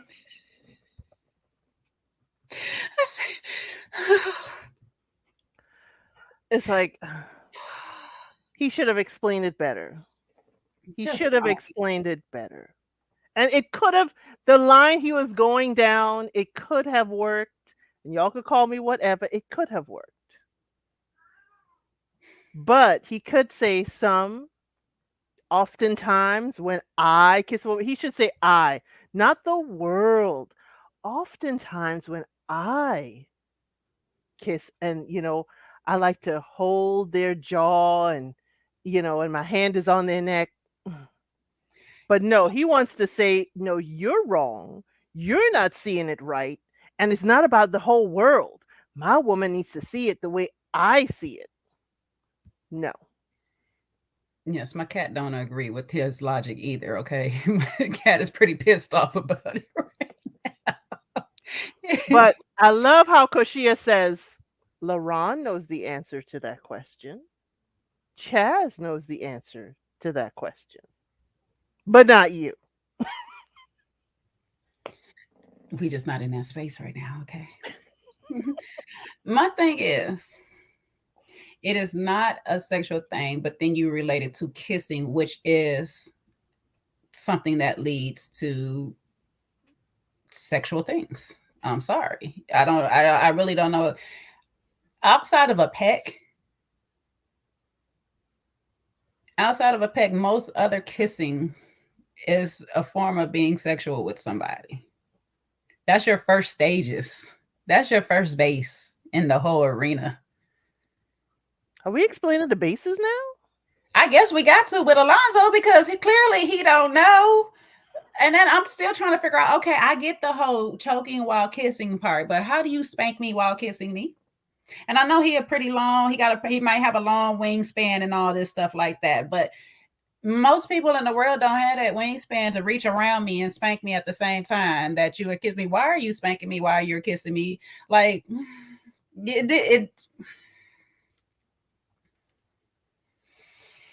I just wish he would have just owned it. Just owned it in the moment, said, hey, you know what? I thought we was in a space that we can have that conversation. Because clearly I done had that conversation with Patrice and it didn't bother her. Or clearly I had this conversation with other ladies in my past and it didn't bother them. I just thought me and you was probably in that space where I can ask that question and you would be comfortable enough to answer it. I'm sorry that I've offended you anyway. My bad. But I'm testing you and I want a reaction out of you. I'm pushing you off your square. That's what he said in his interview. This is what he does. He tests people. So, she kept it kosher. She kept it together. I'm glad Tommy stood up and said, hey, man, it ain't just her. It's all of us. So again, it's given, like you are going to play in people's face as much as you can. As much as you can. Because there's no way you're talking about, as you said, you are kissing the person you are dating.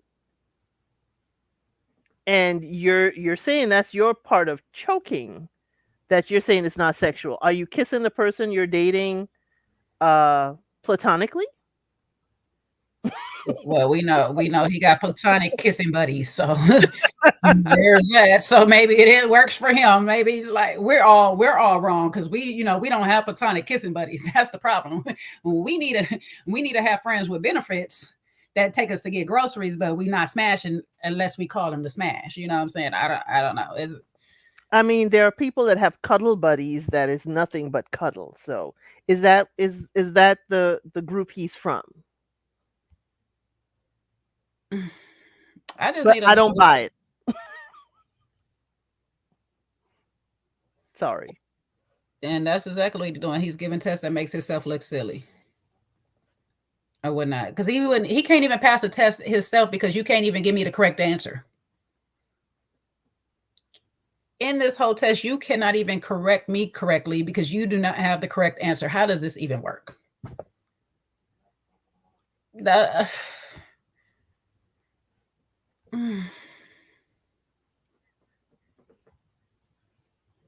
Yeah, we still confused on the key part and all that too, child. Listen. I'm not confused. I told you he get locked out of his house. He needs somebody to keep him accountable. No, that is a dark arts thing. She places, a whole lot of weight on the key, so give her the key. I'm just gonna do my business at the grocery store or on the way. You ain't gonna find nothing at the house because I'm not gonna be doing my dirt at the house. Or sorry, Clearly, the studio apartment. clearly he was doing it in front of the apartment. She pulled up on him. When the girl came to pick him up, he, any other time he would have been long gone. He would have met her at the grocery store. He should have. Clean up aisle 5. Clean up He should aisle have. 5. There's a spill on aisle 5. Oh, child. Yeah. I just don't know. I just don't know. I mean, I guess kissing is no longer a sexual act, y'all. So feel free to kiss away if y'all like. I mean, according to Alonzo, it can't be.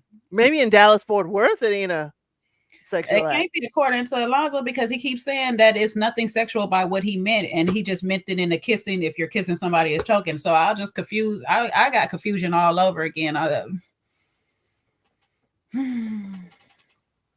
don't know. Okay. But then this is, I don't know what part of the thing, because I was like, this must have been the segue early up in the thing, because Patrice was agreeing with him when it came down to this whole thing between Cole and all that. She said she didn't take it no type of way, but then that's also because they was in that space already. So I was like, oh. No wonder you got a key so early.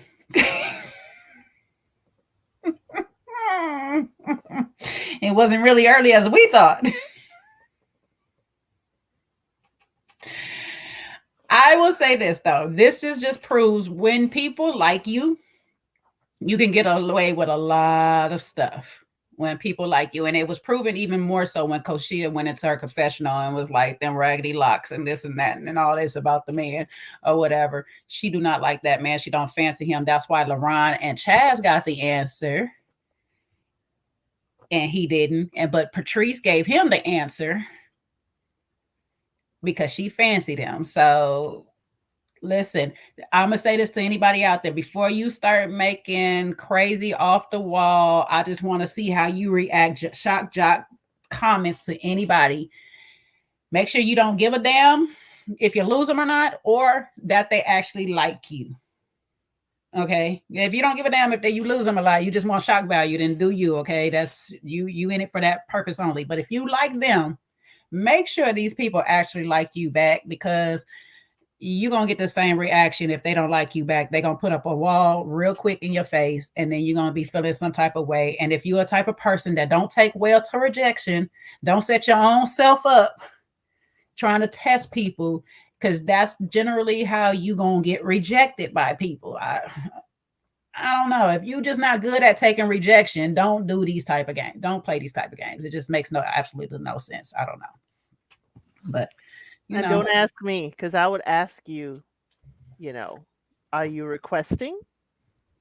Don't ask me, because I'm gonna ask you if you want to be tied up and possibly not untied. Since you want to ask me some stupid questions. That ain't something. What is happening? Is that thunder? No, it's not thunder. I know it's the wind is blowing, but I can't figure out what would be, unless my neighbor's gate is open. Gate or the garbage can tossing over. Yeah, but they should have been tossed over by now. Like, dang. Stay down. Now that sounded like the grocery store run. They keep getting back up. Stay down. My girl just pulled up. Stay down.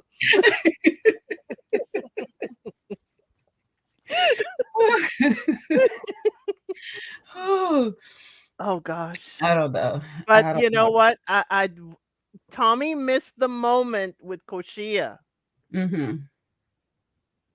Again, you then were close enough with both Chaz and LaRon for them both to get the answer to that question. See, that's where I would have been going in. It's like, okay, well, how close were you with LaRon and Chaz for them? Anybody else know the answer to that question, or is it just LaRon and Chaz? Is they trash can flying over to my gate? I just heard my neighbor out there, so I'm like, dang. At this point, I think he threw the trash can.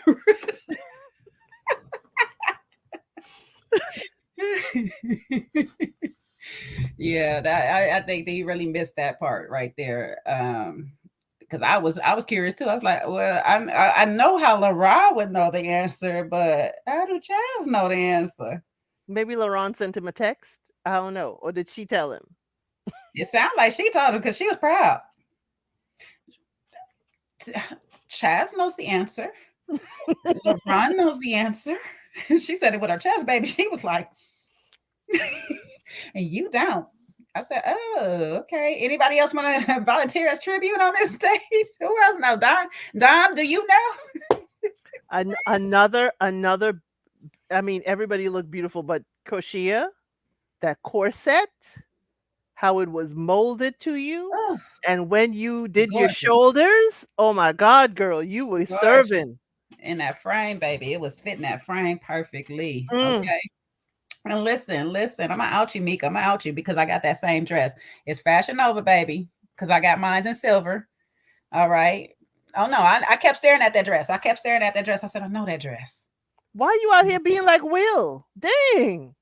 Because we got good taste, okay? The hell, okay? I'm not gonna, child. I be shopping Fashion Nova. Don't act like y'all don't. Okay, it's a lot of people out here that do. All right, it wasn't Shein. Okay, and Fashion Nova actually has a few stores out here in California. We know where the stuff come from. All right, now they might still be Alibaba and all this stuff. I'm not really sure. However, I do know it's a store or two because I've been in them, and I know that dress. Okay, because I knew that top. I kept looking at the top. I said, the top of that dress, I know. I was just like the bottom, and then when I seen the bottom, I said, oh, I know it because they got that color in silver, black, and red. Okay, and so I got the silver one. It was for a wedding. I got the picture somewhere. It looked good. It fit you. Trust me, it fit that body of Mika well. I trust me. That thing is spandex and hugs on it. I know.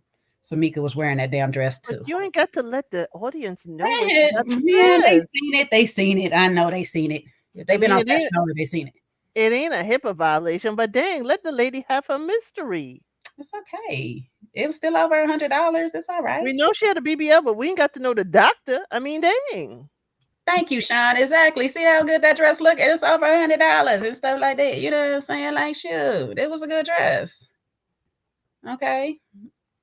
See, even Jay said he's seen it. Look, and he a man.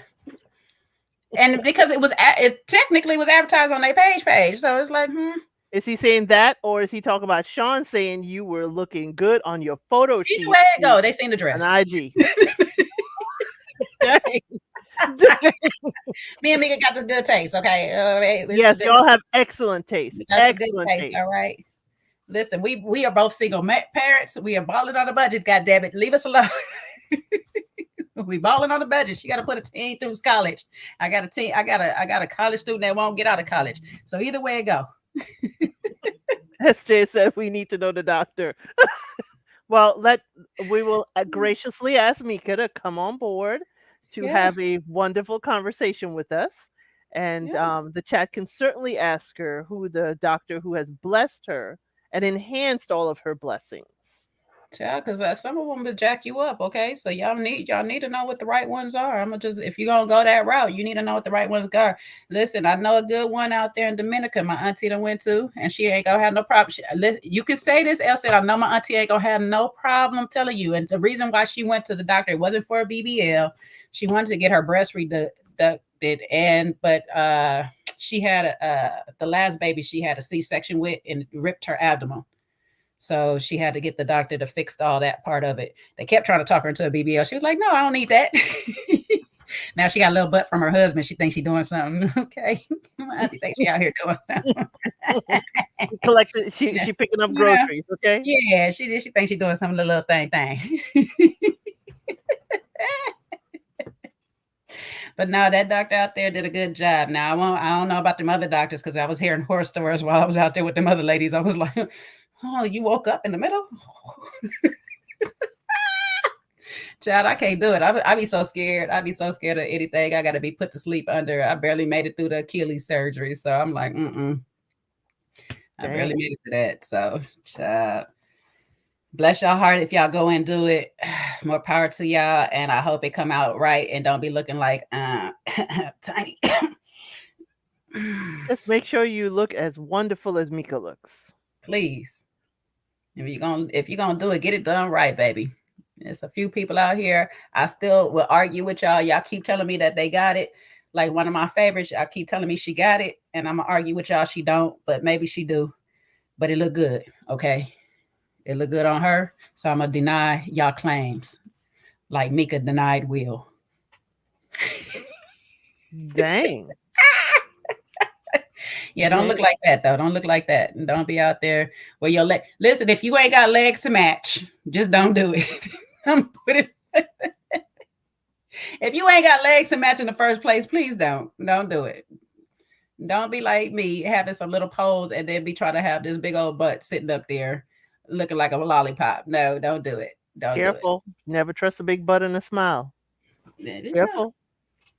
Or don't get one of them ones that could flip over and it be flat on the other side. Oh, I seen that botched one, and that poor girl could flip her butt over, and it's like, yes, I saw that. Like a disc, like a frisbee under her skin. Oh no. Oh, it's so sad. Okay, so please, if y'all gonna do that route, if y'all gonna go ahead and go there, just get y'all somebody that got some credentials, and everything else behind them. Like, talk to some people. That's why I said some people need to tell y'all if they getting it done, so they can really tell y'all who to go to. Don't be going out to Miami and all this stuff, trying to be thinking you're gonna be cheap, or don't want to go outside the country, or whatever the case. Sometimes when people outside the country are still America credited or whatever, y'all just do your research. Just do your research if you're gonna do it. And even better, Mika, come on and educate the people, because they're asking. Mm-hmm. Yes, they are. They are asking, and I'm gonna tell y'all, Kojo do have an old video up of one young lady who came up and shared her story too. It was very interesting to listen to. So I advise y'all, if y'all can go on his page and find it. I would have to ask him who the young lady name is again, because I don't remember her name. But her story was very interesting too. She does give y'all a lot of advice on what to do and what not to do as far as post care, pre-care, post, and everything like that. So it's very good to know that y'all definitely want to go with somebody too, because I don't want y'all to be unlike some of these untimely people that pass from these things, that are trying to do it by themselves and have nobody else in their business. Please take somebody with y'all to make sure you have somebody vouching for y'all. I just want to say, if y'all gonna go there, make sure y'all doing it right. But also know that if y'all ever decide to have kids after you do it, you might look like Nicki Minaj and some stuff afterwards. So, okay, I don't need the barbs coming after me. Please don't come after me. But y'all know Nicki don't. Nicki she is legally called Mrs. Petty, okay? That's just legally, you know what I'm saying? So, and she petty too. I don't care about her or Roman, okay? They out in LA. They are. Okay. Okay. Mm-hmm. So they like this tall. I'm not worried about both of them.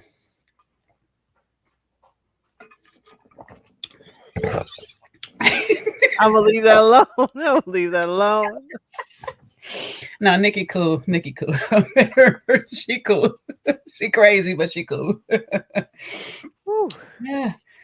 Her husband, love. I don't know. He be having a crazy eye sometimes. He ain't doing that tangent. He be having a little crazy eye sometimes, though. He's still on probation. I ain't doing that. Hey, listen. You don't want to play. If he want to go there, that's all him. You know what I'm saying? I live by a school.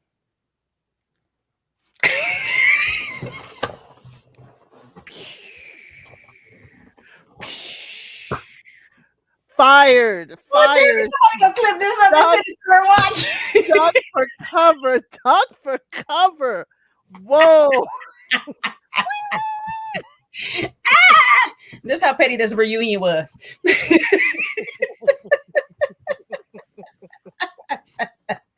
Oh my God. You can't even come over here. Aha. How many miles from the school I gotta be?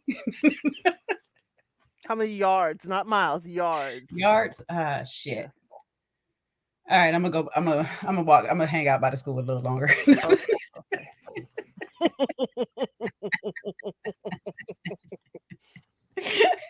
Next is Tommy's game of Who Said This. This game was going good up until it was a good game. I didn't write down half of who said what or whatever. I just know Chaz was the first one who was basically talking about Rashina, and then Rashina got to talking about she would be what she said, she would be spanked. Yeah, she would rather be spanked over choked and things or whatnot. Yeah. Uh You can spank her somebody all day. Nobody guessed it was her though. nobody guessed Nobody. it was her. That was funny. Nobody guessed it was her. There was a couple of other things, but somehow they decide to bring up who was the biggest snake of them all. Well, And wait, we're not talking about the beautiful giraffe. I skipped over that child. Okay, okay. Yeah, I mean, none of us guessed who it was, even though we seen it too. I was like, I don't know who said that. When they showed back her confessional, I said, "Oh, I do remember her saying it," but I kind of ignored her when she said it then too, because I was just like, she don't like that man, so it is what it is. I mean, I like the fact that she said, "You know what? Getting to know you now, I'm sorry what I said, but whatever." It was. Whatever. I'm not interested in her. That's how I felt about that comment too.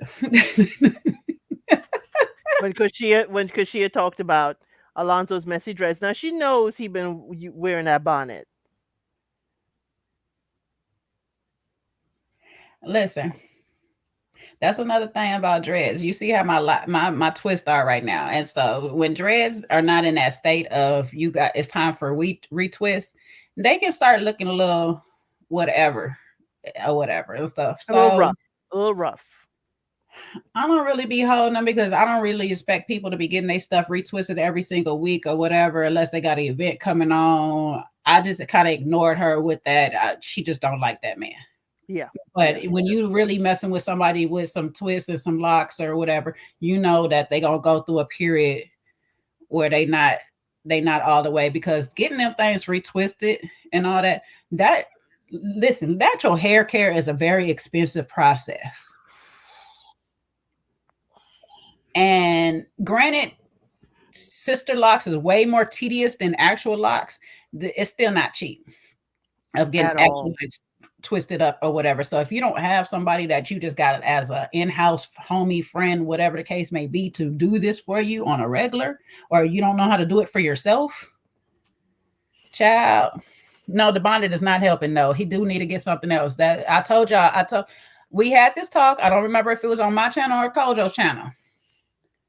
But when I told you about the bonnet, listen, that's why my stuff would be all messy and stuff, because I be trying to wear the bonnet. You really do have to wear something a little bit more tighter and a little bit more like secure on your locks. That's why they have lock socks and all of these things that keep it from being fuzzy and all this stuff. Because when you're wearing a bonnet, all it do is bonnet is just doing like this. So if you don't have them even in the lock sock underneath the bonnet, it's a waste of time. So, and on top of it, he got real long ones and it's a lot. I would definitely be putting it in a stocking and wrapping the stocking up some type of way or whatever. If I was him, it would help him get through those periods of where he's not getting them done and keeping them a lot longer. But that's for his hair care provider to tell him how to keep them up. If they don't tell him how to keep them up, and child, let him wear his bonnet on. He trying. I'm gonna give him that much. He is trying. He trying. He is. Okay. But it is definitely a process with the hair care. So I kind of ignored her when she tried to talk about that part of it, because it's just like you have to be with somebody with locks, have a friend with locks, and just know people with locks to understand that process. It's a lot. It's very, like they say, expensive and time consuming. And on top of it, like there's going to be periods where it just don't, because your hair is constantly growing. That's the whole thing of it. It makes your hair grow a lot. But I think she, the way she was describing it, that she probably prefers a man with a more corporate look. I think she gave that impression. But I didn't want to glaze over William, because if we're going to discuss, the animals at the zoo, let's not forget the giraffe before we go to the snake sanctuary. True that. I was just trying to figure out how she related to him to a giraffe because I'm like, he's not really tall and lanky. That's generally what you give somebody tall. Like me, they would consider me a giraffe because I'm tall and lanky. I wouldn't gave William giraffe, but I mean, if that's how she had to relate it, and then she gave him what she say he was a cartoon character or something.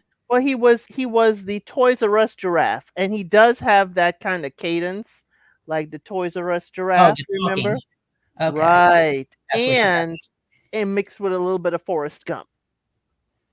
Oh, so she was basically talking about his talking, not his height or whatever. Okay, Yeah, yeah, yeah. okay, yeah. The Forrest Gump part was a little funny. Life is like a box of chocolate. Mama always said, I am 5'10". I'm 5'11" on basketball terms, though. You know what I'm saying? I'm going to get my extra inch in there. 6 feet I'm if gonna I'm leave really that. I'm gonna leave 6 that feet. alone. Oh, yeah. Well, if they can get the extra inch in there, too, that'd be great. But, I it is said what I'll it is. leave it alone. I'm just going to put it out there. Just going to put it out there. Hope the universe hears me. Hello? Could always do with an extra inch. Hello?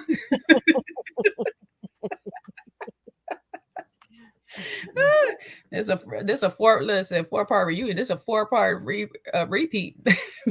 Right? We always double the time, so it's gonna be double the time of the reunion. But yeah, I mean, she apologized for what she said. Like she said, I got to know him, and so it is what it is. I apologize for that, what I said, and he didn't seem like he was bothered by it too much anyway. So it is what it is. He's like, yeah, you ain't my cup of tea either, and we're just gonna keep it at that. But then the snake snake in the weeds comment came out, and child, why LaRon had to say, I think it was Alexis. And then he tried to clean it up and said, I think it was Dom. I was like, what Dom over there? Like, what I got to do with this? I wasn't even here. It was Dom. It was Dom. After the smoke was clearing, not even fully clear, Dom was like, yeah. By the way, that was me. The gag was. The gag was. But it's like, let's be for real. LaRon, you was waiting to say something. Yes. You was waiting to say something all night or whatever and stuff like that. And granted, in the beginning, and this is where we was talking about in the beginning of this episode, in the beginning, she was sitting next to you. She was cutting her eyes at you a lot. But there were some moments that it was real chill and relaxed. And she was laughing, and she was laughing at herself. And you were the one who was talking. That's what I thought, too, that William had said it. Because I thought it was Will. It was in the moment because that's what, like, Don wasn't there at this time when the whole snake conversation came out. But either way it go, you was the one LaRon was trying to talk to her during those moments of everything being cool and everything like that. For the most part, she kept making sure there was a lot of distance between you. She was side-eyeing you. I ain't never seen her once really having conversation outside of to agree with you, maybe whatever you were saying. And I was heavily watching that couch right there. Now, maybe it was some times where the editing didn't pick it up, or we didn't get it because they edited it out or whatever, because they're trying to catch all of y'all, whatever the case may be. But I didn't see no times where she was trying to have conversations with LaRon for him to try to flip this in this thing. You've been trying to talk to me all this evening and stuff like that, and all of a sudden here you are like, no, LaRon, she ain't never been trying to talk to you. She ain't never liked you. and one thing about Alexis is she don't like you. She don't like you. One thing I ain't got from her is fake. That's one thing for sure I have not got from her is fake. And she's been very consistent on not liking people all the way through, despite being cordially polite to a lot of, at times where it's just a universal joke or whatever. But as soon as she get a chance to go at Kashia, as soon as she get a chance to go at Mika, as soon as she got a chance to go at you, she has stayed consistent every single time. So I don't see her just playing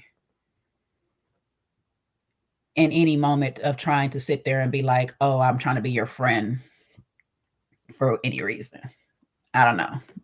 You be seeing a lot of stuff else. Did you see any times where you felt like she was Trying to be in his good graces. I didn't see, and then maybe we didn't get to see. I didn't see anything where he was saying, "Oh, she was, draped on him," or sitting close to him at all. She laughed in his direction one time that I saw, but it to me felt like, oh, I'm just, laughing and like, oh, wait a minute, you're sitting here. I forgot to cut my eye at you, kind of thing.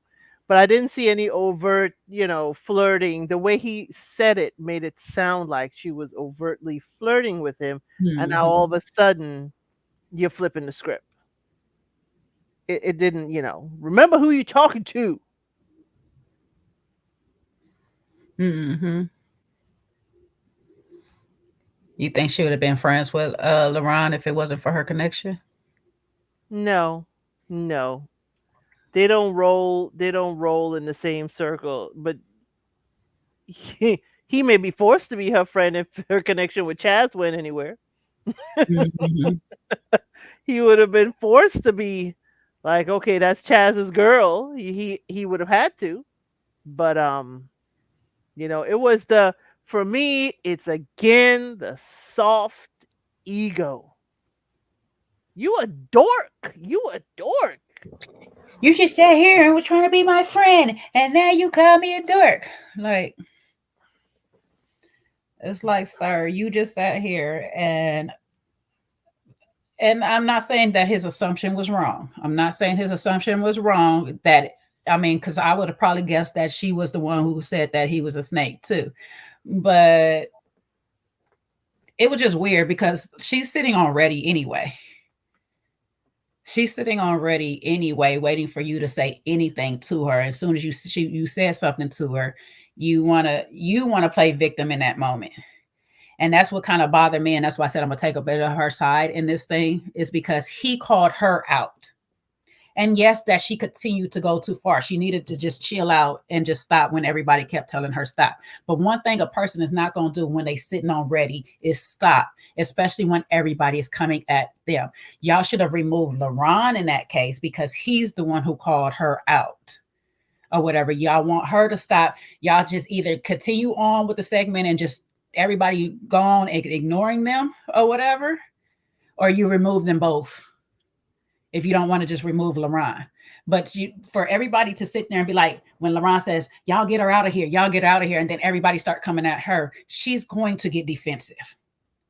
I would get defensive in that moment too. Like, how the y'all coming at me right now when this person called my name and brought me into this situation? And yes, I'm sitting on ready. I don't give a right now. Y'all knew I was going to be sitting on ready for this person anyway.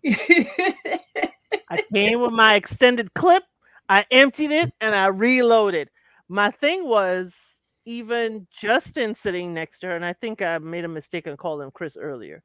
But yeah, because he looks like Chris. Yeah. Tonight he did. He did. And he's trying to calm her down, say, hey, it's okay. And she went at him, finger in the face. He's like, wait, don't put your hand in my face. And she's going further. At that point, I agreed with removing her. Yeah. Because she's now, like whack-a-mole. Everybody can get it. Everybody getting whacked. And the it's like, problem is, who was the first person that walked up to her? Oh, Alonzo.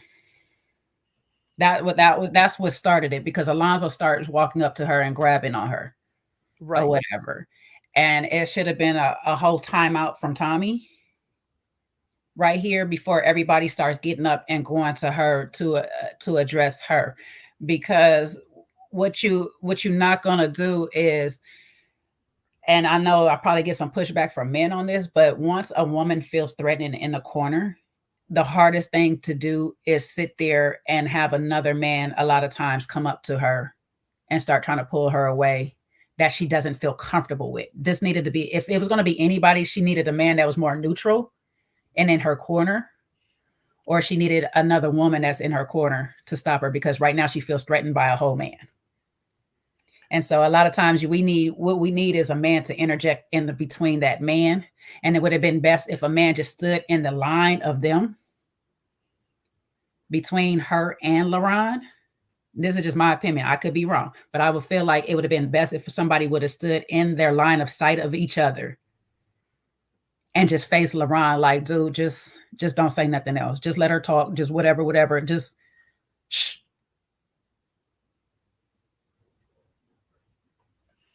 You don't need a man. I'll give the pushback. Yes, she and LaRon were going at it with words. Yes, Alonzo should not have touched her, even if he's trying to be a peacemaker, even if he has good intentions. When somebody is on ready, there is nothing to do. Either they got to burn themselves out or it's going to escalate.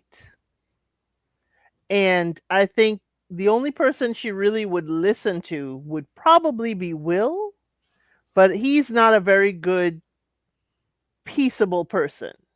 He looked like he would just reload and keep reloading. He would have reloaded in this her. case too, especially. Right.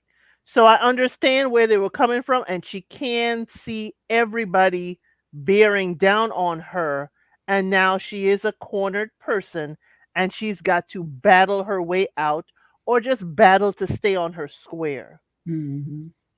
As you said, it should have been Tommy said, everybody sit down. Because again, now she's acting on could be her anxiety, just like we have grace for Glenn. We got to have grace for her. Yes, she's popping off at the mouth, and Justin was right. She was popping off, but from it being anxious to then now be cut over to defensive is real, hair trigger. Real hair trigger. And I know, and I could give Alonzo the benefit of the doubt that he was trying to be, as everybody called him, the peacemaker. He's trying to bring levity to the situation. And we don't know her relationship with Alonzo, if he's ever had to calm her down before. Mm-hmm. But again, it went all the way left. It went all the way left. Mm-hmm. Yes, she was on 10 with LaRon. She ready to fight LaRon, but now it feels like now I got to fight everybody. But maybe she did come there trying to fight everybody. Maybe that was her agenda.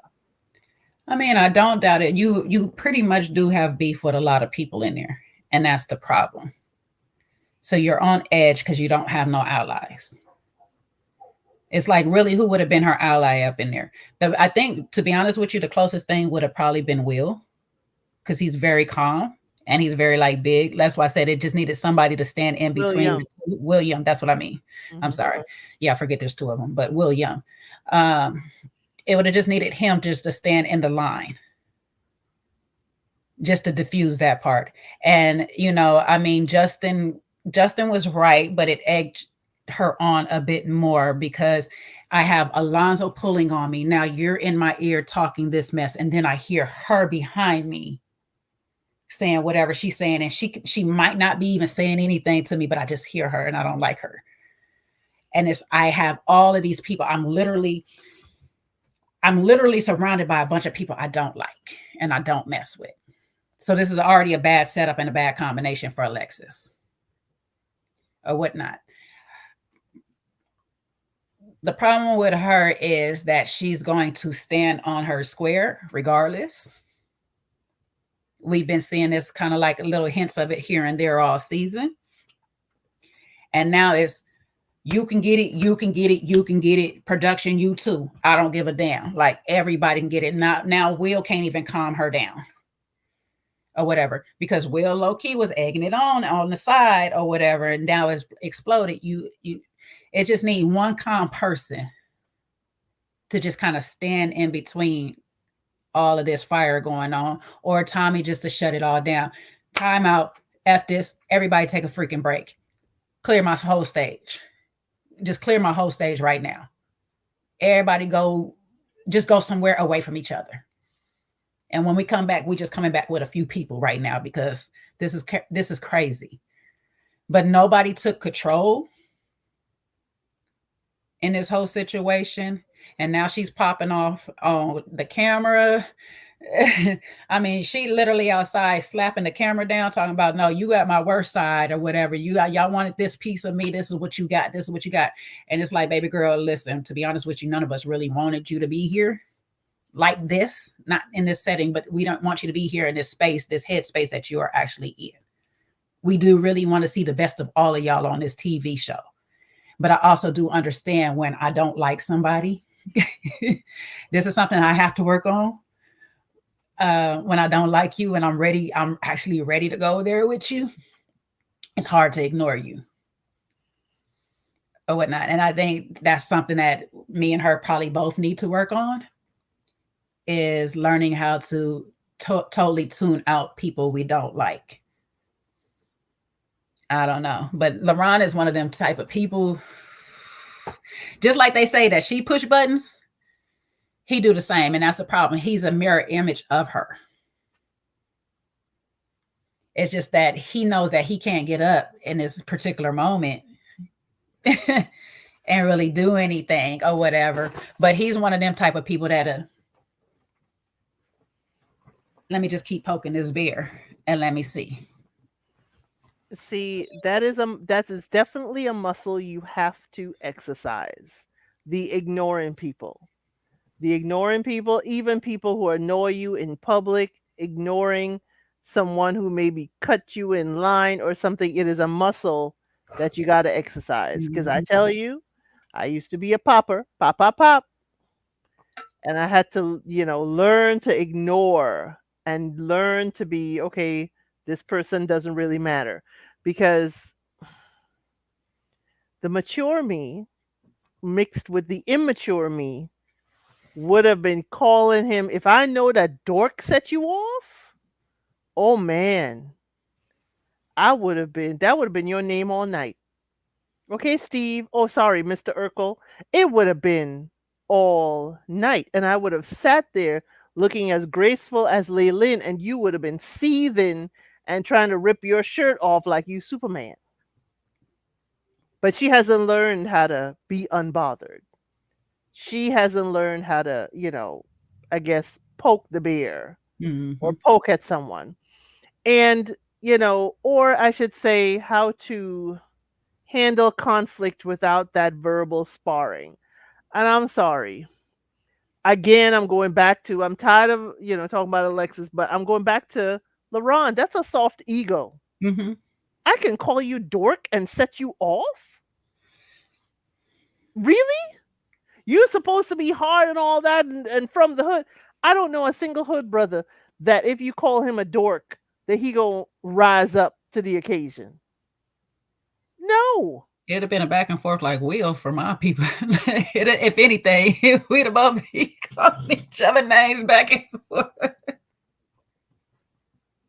I mean, like, now if you call me a dork, it sounded like he was about to cry in that moment too. You call me a dork. It sounded like it triggered old high school stuff. It sounded like it triggered, I got good grades and people picked on me for it. Mm-hmm. That's what it's a soft-boiled egg ego. I'm sorry. A woman calls you a dork and it's like, you're not saying it like, yes, I'm a dork and dorks be making money out here. Right. What they say, there's some people are potatoes and some people are eggs. You put them in boiling water, you find out what they really are at the end of the day. LaRon is a potato. Yeah, but some eggs boil and they're still soft, okay? That's because they was taken out too soon. That's all. That's them poached eggs. You're supposed to keep them in their shell. But nonetheless, the only reason I'm going to go on Alexis a little bit harder is just because I wouldn't have gave LaRon my energy like that. We might have had a little back and forth for a hot second, and I'd have been like, you know what, you ain't even worth it. So here's my question. How does she know about the whole snake thing if it wasn't William? Was it in the group chat? Because Will was gone by then, and she was gone by then. No, but she was saying if anybody was a bigger snake on this thing, it was you. It was you, because he's the one who called her name, and that's what her response was. If anybody is the bigger snake, it is you. So that I was going on the assumption that she knew LaRon called her a snake in his confessional. That Will and her are part of the snake. No, because she was saying that he said that he had to get William out too. It's a good question though, because if that's the thing, but I think it was just one of them terms that you trying to call somebody, you trying to label somebody a snake, and it's definitely you. But if she did take it that way, more than likely it is William. I would have taken the snake comment and be like, hey, that's fine. I got my scales, I got my skills, but at least I rattle to let you know when it's time to back off. You just bite. See, there's things you can say back and forth to somebody. Mm-hmm. That's what I'm saying. Like, that's what I said. We'd have had some back and forth, but I would have never gave him that much power. I would have never let him, like Will said later on, like you let them get the best of you, but I would have never let him get any part of me. It would have been a lot of back and forth or whatever. But she is a bit of a hothead. And I was just thinking to myself, I could tell how you played sports. Like you would have been that one who got teched up all the time because you just don't know how to control your emotions. Sports teaches you that a lot of times. But there are some players that just cannot seem to control their emotions when they're on the court and they keep getting out. And I wish Seaway was here right now because she will name all these people right now who does it, because we was going down a list of people who got the most texts out here in the world. And it's just so funny because they will purposely pick on you in sports. They were especially in basketball, they will purposely pick on you because they already know that you are tech prone, that the littlest thing will set you off. And so they will sit there and poke you and do little things to you that you're going to get a rise. And the next thing you know it, you're teched out the game. And that's just what happened in this case with her, is that she let LeBron tech her out the game. I would have sat there and we'd have both been sitting there being petty as hell, like, no, you get off the stage. And I'd have still been looking forward at the thing. Tommy, you want to continue this segment because until he get off the stage? Because otherwise, we already know who the snake is. Like, sometimes you got to learn how to play the mind game back with people. Yeah, because I would like to know what the catalyst of that is. I would like, because she was into Justin's face. I mean, I'm sorry, ladies, that is not That's dangerous. Your hand in anybody's face, and not just a man's face, anybody's face, because a woman even may snatch your hand or respond in a negative manner. But Justin stood there, and that may be why Mika. I'm going to use the little bit of a romantic bone that I have. Maybe that's why Mika riled up. It's like, oh no, you put your hand in my man's face. You can't have that. Yeah. Somebody get her. Security, y'all are here. I mean, because the one thing I am going to do, I'm not mad if that was Mika's case. That's one thing I am going to do, because I'm not about to let my man go to jail for putting his hands on you because he can't, but I can. Right. So what you want to do, direct that energy over here. Because that was crazy of her. Like, sis, you about 120 dripping wet. Like, let's not go there. And trust me, I be feeling like I can take every man in the world when I'm on the edge too. But I be knowing deep down inside, like, if I'm gonna go there, I got to be prepared to be hit like a dude in this moment. And I told y'all before, this is one thing that my daddy always told me: if you're gonna sit there and go in a man's face, just be prepared that you're gonna have to fight like a man. So I'm not doubting that she can't take some of these men on this stage, but baby girl, let's not try our luck. Let's not do that, because at the end of the day, you're going to do it, because she has definitely said you're going to play victim. And everybody's going to forget that your hands and everything was in his face and you was cussing him out. If he has a natural reaction to somebody in his face, we do not know where people grew up and how they grew up. And some people just have reflexes that in certain spaces, and Tammy Roman has showed y'all on Basketball Wives that when you start doing this in certain people's faces, their natural reactions is to block and defend themselves some way or another. Now, if that defense extends a little bit further into your reach, it is what it is. Now, most of the time, I commend Justin for sitting there and just be like, you know what, let me sit straight forward and chill out, because she's going to make me go there and I'm not trying to. I wonder if Justin's mind went back to when he's a PE teacher with the kids. Mm-hmm. You know, he can't discipline these kids how we would discipline. I'll say that. So it's like, I'm going to just have to let that child burn it off and call the front office to come get them. But I'll she went after free, which is even crazier. That's what I'm saying. It's like, the referees have to keep it together. This could, again, referees, and I will say I dated someone who was a high school and college basketball referee. She can't have this. Some of them, if she's high enough and have a contract, there is a code of conduct. You can't be starting fights out here in the general public or even on this show. It can affect you how many games you get under contract next year. So I'm hoping she is, it's high school. I'm hoping it's not at the college level or Even at above. high school. Even at certain high schools or whatever, because you're legally contracted to do high school stuff. So it's just, and you're setting an example for children. If you're the one who's calling them their fouls, their texts, all of this stuff like that, you're giving. I will argue with the child during the game, and I know there's some reps that are out there that is like that or whatever. You get to talking to them, and then next thing you know, if they tech you up, it's like, baby, I need you to be as non-biased as possible. That's it. That's it. Because now you can say that her calls could be because she's biased and she's just, upset and unhinged at this moment, or for this game. It could have nothing to do with the game. She just came in hot. It does affect your work, especially her line of work.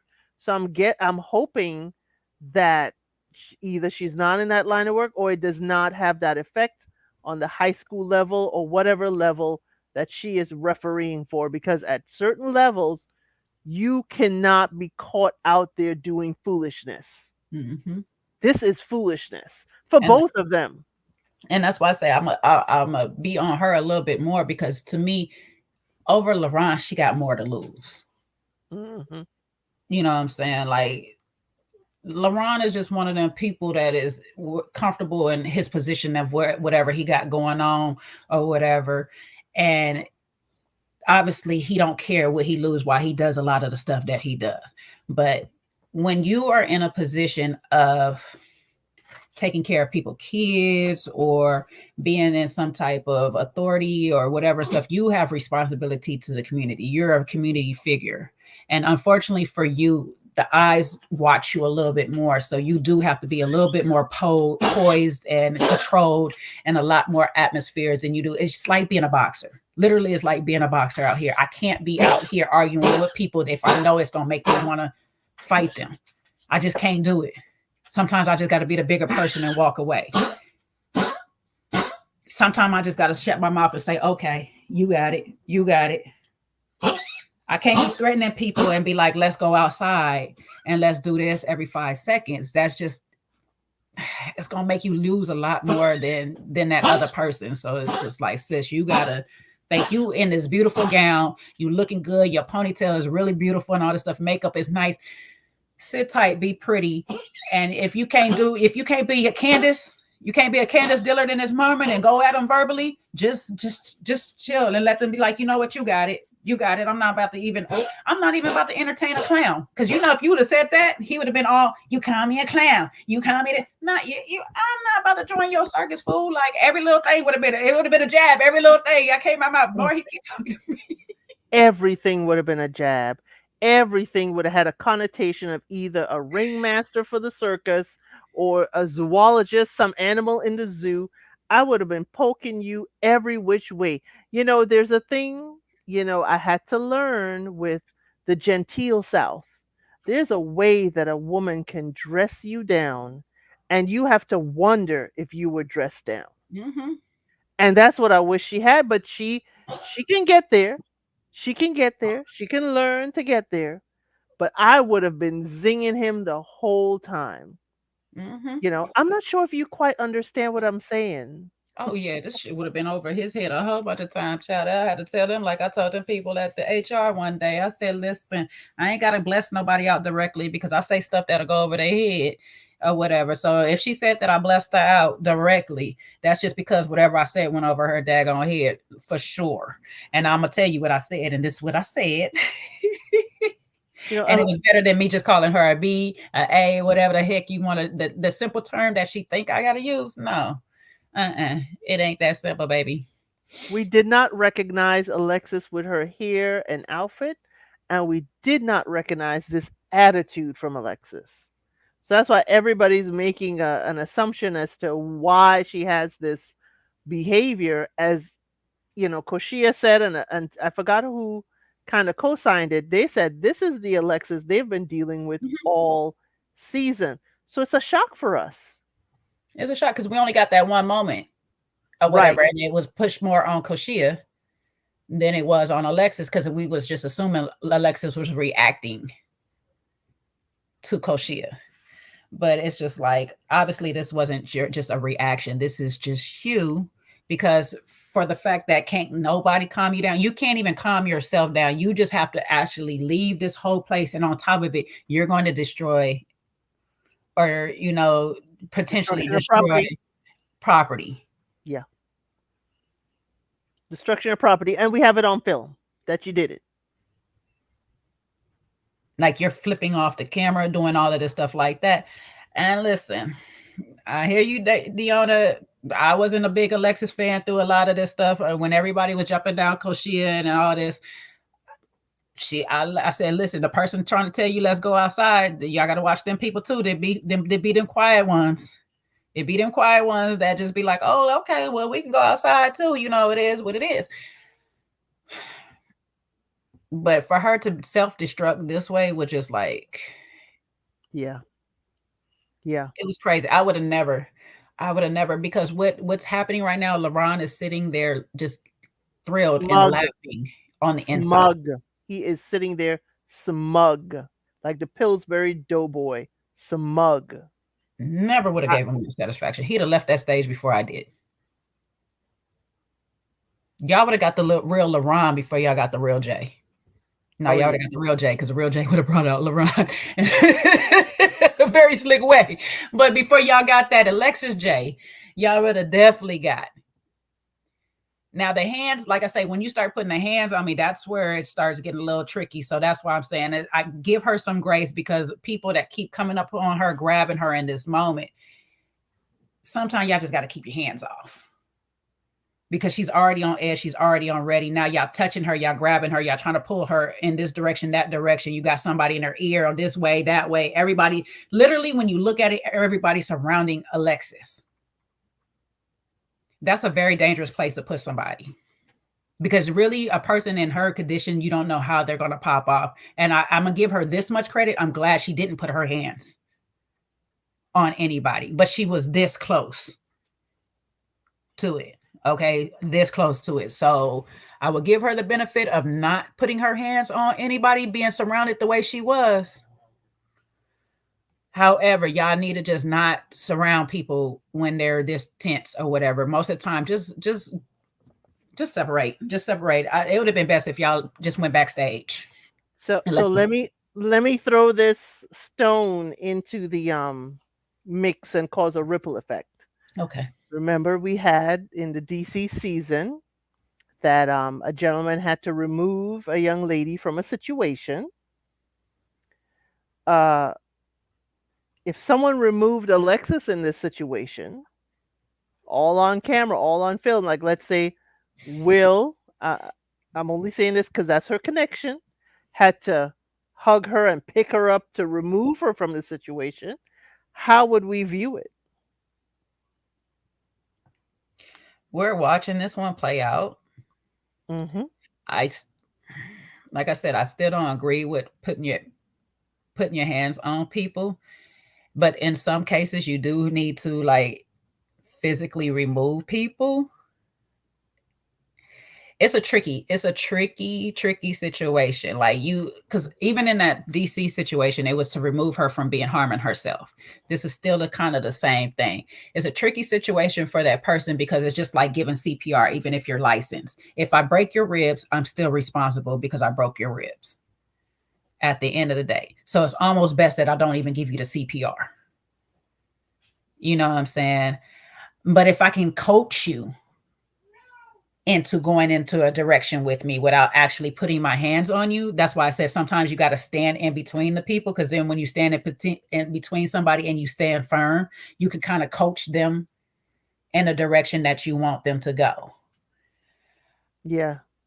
If you are in a space where you really know the person, like this is your girl, it's hard too. Cause even I know men, cause like I've dealt with men that be like, listen, if I'm about to get in the fight, please don't grab me. They tell you that because it's in those moments you don't know who's grabbing you. And some people's Right. first reaction is to just fight their way out. But you're about to put your hands. It was real touch and go. I Yeah. thought she was going to touch Justin. That's where I got scared. And if somebody had picked her up then to remove her from the situation, I would have understood. I would have understood that Hmm. because she really was in Justin's face. And I didn't know if she was going to hit him or if his reaction was going to come to the surface. That to me was a very dangerous position for her to put herself in. And Justin too was trying to calm the situation. He's like, Hmm. "Hey, it's not calm the way he said it, but he was correct. You're running your mouth. You can't calm the situation when you're running your mouth." And that's what I said too, Phil. The men should have taken LaRon away. Like all But them when people, Mhm. LaRon's boys and all that stuff like that, they should have been in between him and her. Because to be honest with it, he has more allies on that stage. And if they like real allies, they could see that this is going south and that he shouldn't be arguing with a woman like this. So it should be like, come on, bro, let's just stop. Whatever, ignore what she's saying. Come on, let's go this way. Let's go this way. The fact that nobody actually did that is like gives me y'all not real friends and y'all just here for the drama. Let's be honest. I'm not saying that the women, because none of the women is too much on Alexa's side anyway. She don't really have nobody, and then the potential ones, they not here for the drama. Like April, Laylin, they not here for any of the drama, so they kind of like what is happening. You know what I'm saying? So in some regards, Alonzo, you should have been going to LaRon. Chaz, you should have been going to LaRon. Will, you should have been trying to step in between Alexis as much as you can without being too close to LaRon. You know what I'm saying? William, you could have stepped in somewhere in between and just kind of diffuse what you could. Justin tried to do his best from where he was seated. I give him the credit because he really did try to do his best from where he was seated. And it was just like, you know what? You put your finger in my face one more time, we really gonna have a problem. So let me just turn forward and ignore her. And that was the next best thing. Generally, a person like me, if I see you real close to a man face, or if I see that you touched him or whatever, I'm going to. I have a way of actually like, let me grab you all the way up. Let me pull you where I know I don't mean you no harm at the same time. I'm trying not to get you hit or whatever. Even to a point, I will put myself in between the space that if you hit me, it's just like, okay, girl, look, you're doing a lot right now because you're breaking everybody's space. You're breaking mine right now, but I'm a neutral person. So I'm going to let it slide in this case. I just needed somebody to build a wall. I thought security did step in front of LaRon. I thought it was security that stood up and was in front of LaRon. And that's why when she kind of turned to Justin, Justin's like, "You need to stop. You need to stop. You need to stop, stop going back and forth. You're contributing to it." Mm-hmm. And then, you run it off at the mouth. And it's like that when she looked at him and he said, "Because you're running off at the mouth." I think that's what he said. You keep running your mouth. Yeah. She lost it again then. It just triggered her again and she was in his face. Yeah. Yeah, she was doing too much at that point. She was doing way too much at that point. And at that point, that's when security needed to just go ahead and pick her up or do whatever. Just escort her out. They don't have to pick her up or whatever. They just need to treat her like she in a club, get in between and just come on, ma'am, just come with us or Yeah, but whatnot.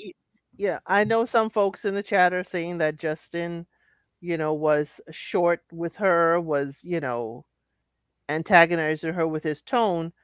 But again, even if he's doing that to put your hand, even if LaRon was arguing or if Justin was arguing with her and putting his hand to her face, we would be reading him too. Yeah. Now, see, this is where I'll agree to disagree because I don't think Justin was antagonizing her. Right. I'm just thinking as a person that will have somebody screaming and yelling in the side of my ear right next to me. And they just keep going and going when everybody is like, just chill. I'm sitting there and I'm not gonna hold y'all.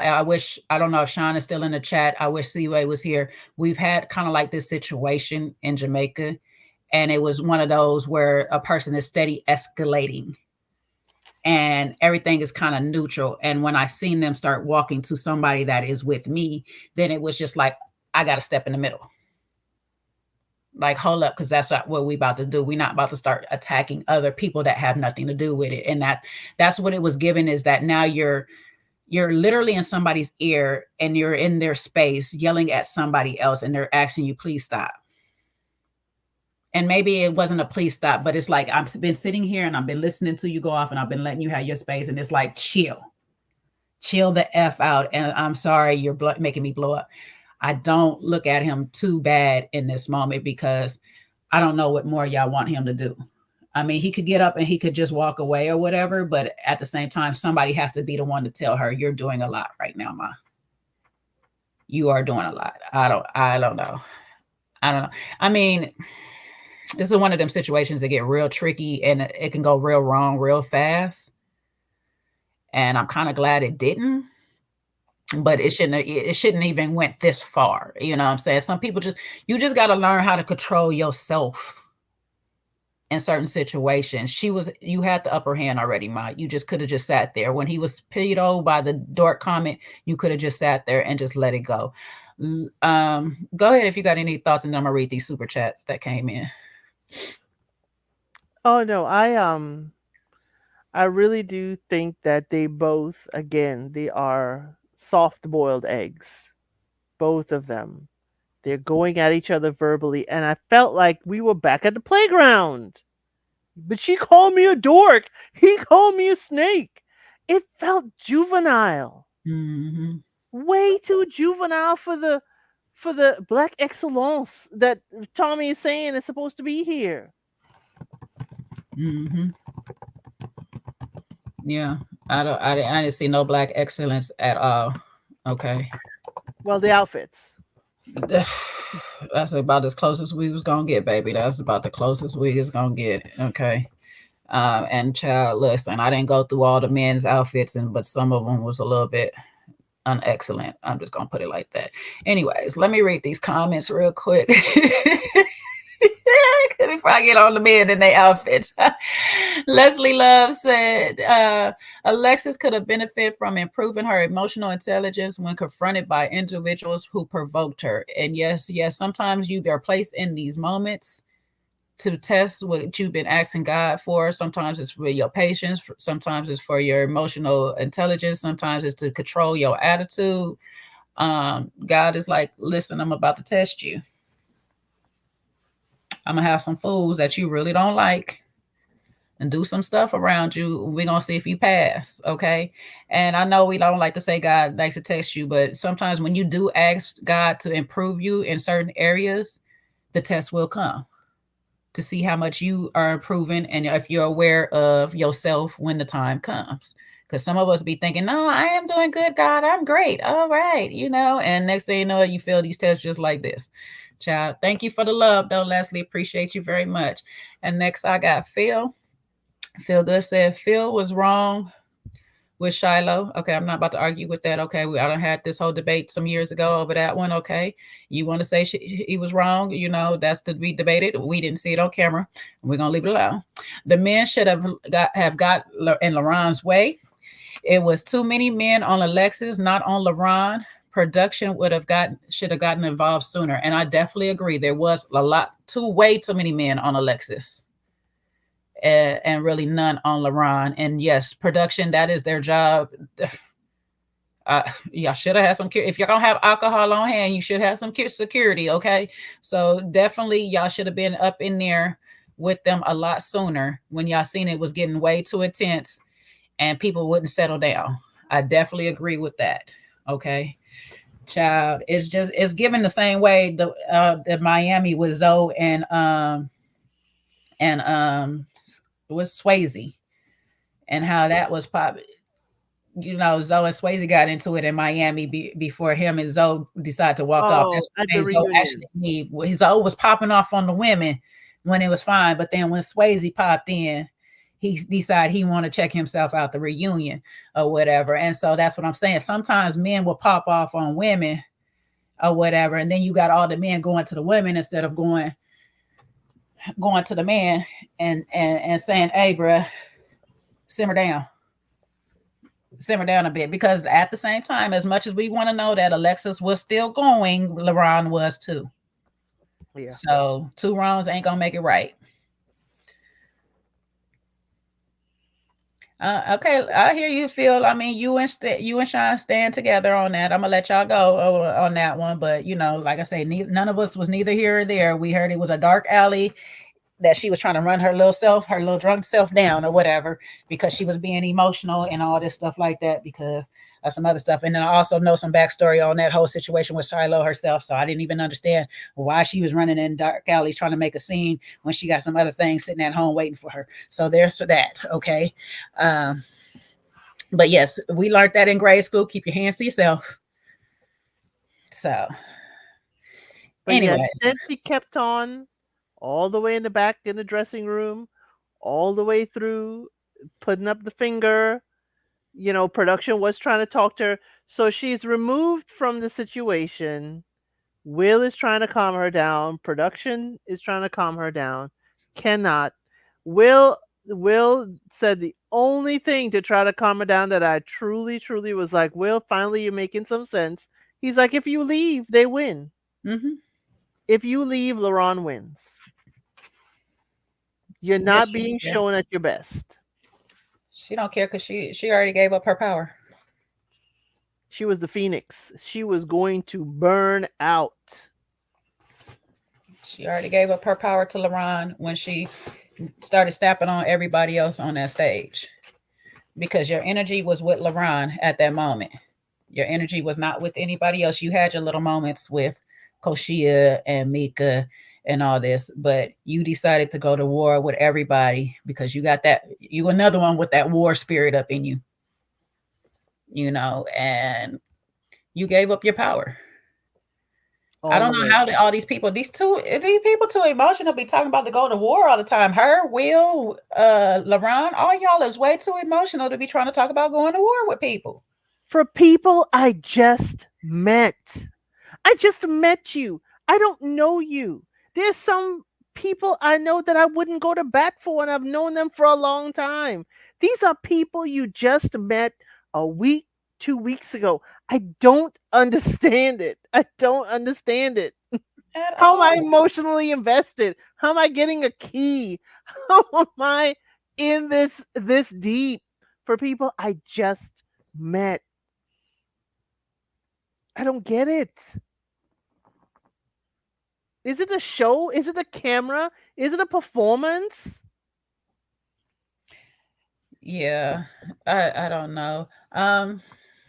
Let me address this. Under Olivetras, I just got your email just now too.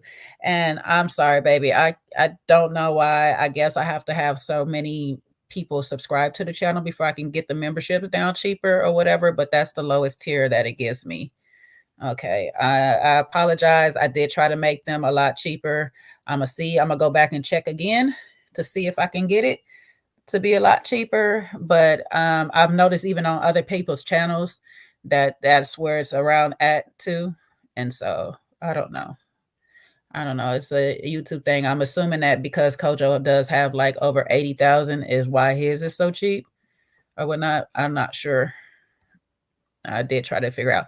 And maybe if I take off the other tiers, maybe I can get it down lower if I just bring it down to 1. So I'll check into it, you guys. All right. Because I did try to bring it as low as possible. I'm not trying to break nobody's banks for YouTube to have half the money any damn way. So I'm gonna be honest with y'all. So I'm gonna check into it and see what I can do for you guys and stuff. Because I already know. But yeah.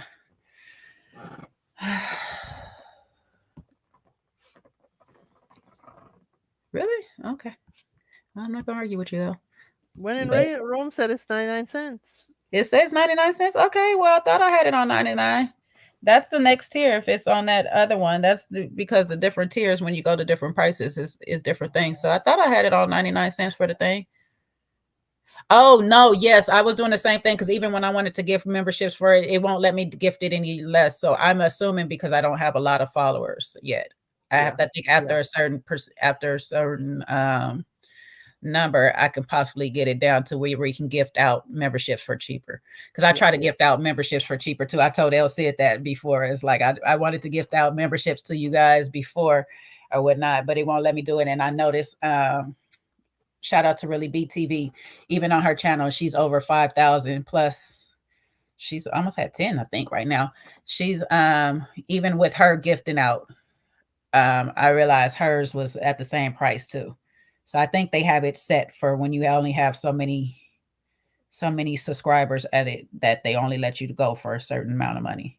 Listen, I guess it's YouTube trying to get their money. I don't know, because child, I was just like, we'll do that. This is BS, child.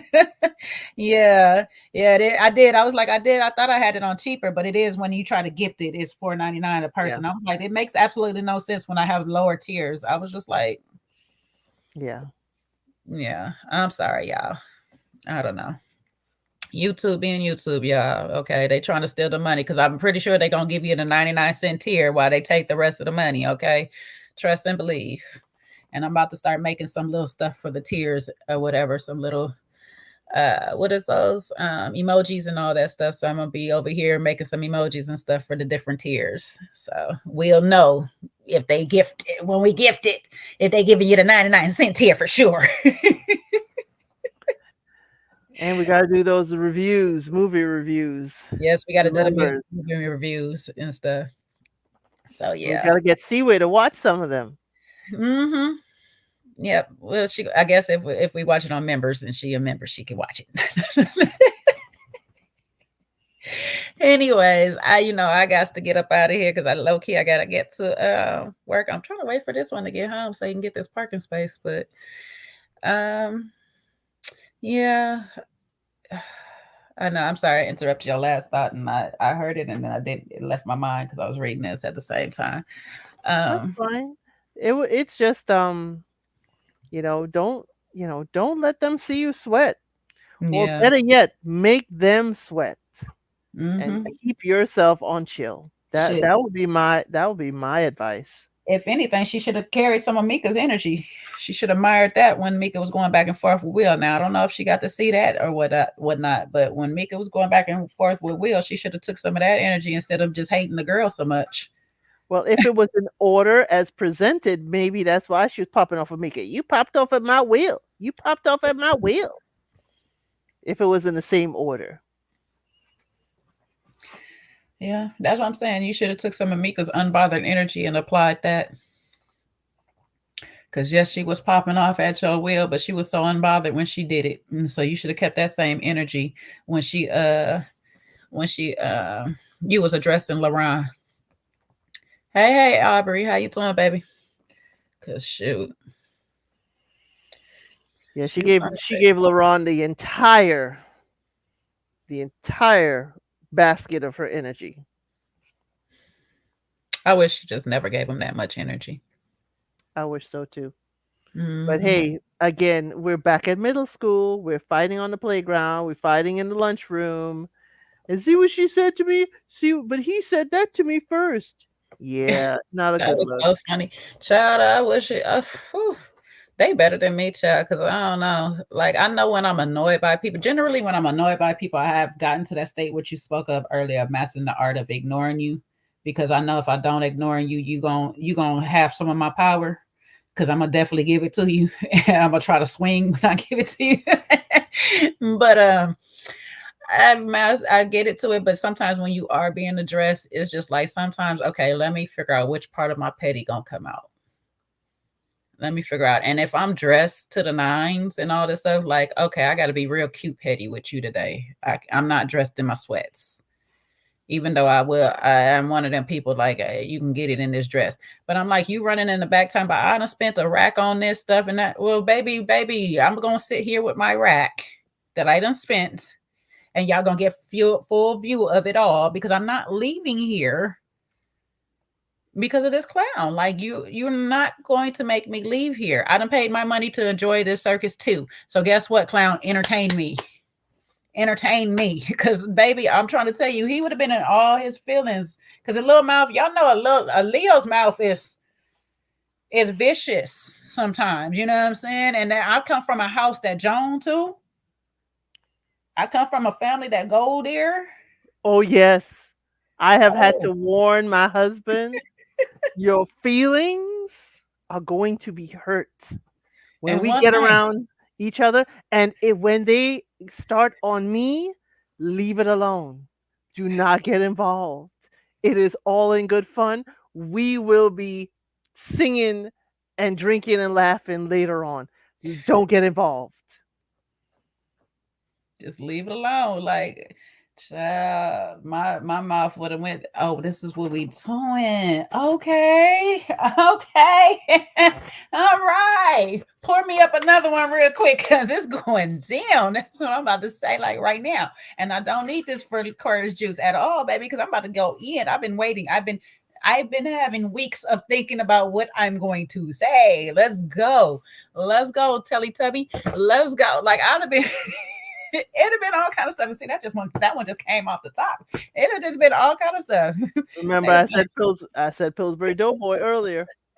It would have been all. We would have gone through the animals at the zoo, and we would have gone through every kind of character you could have become.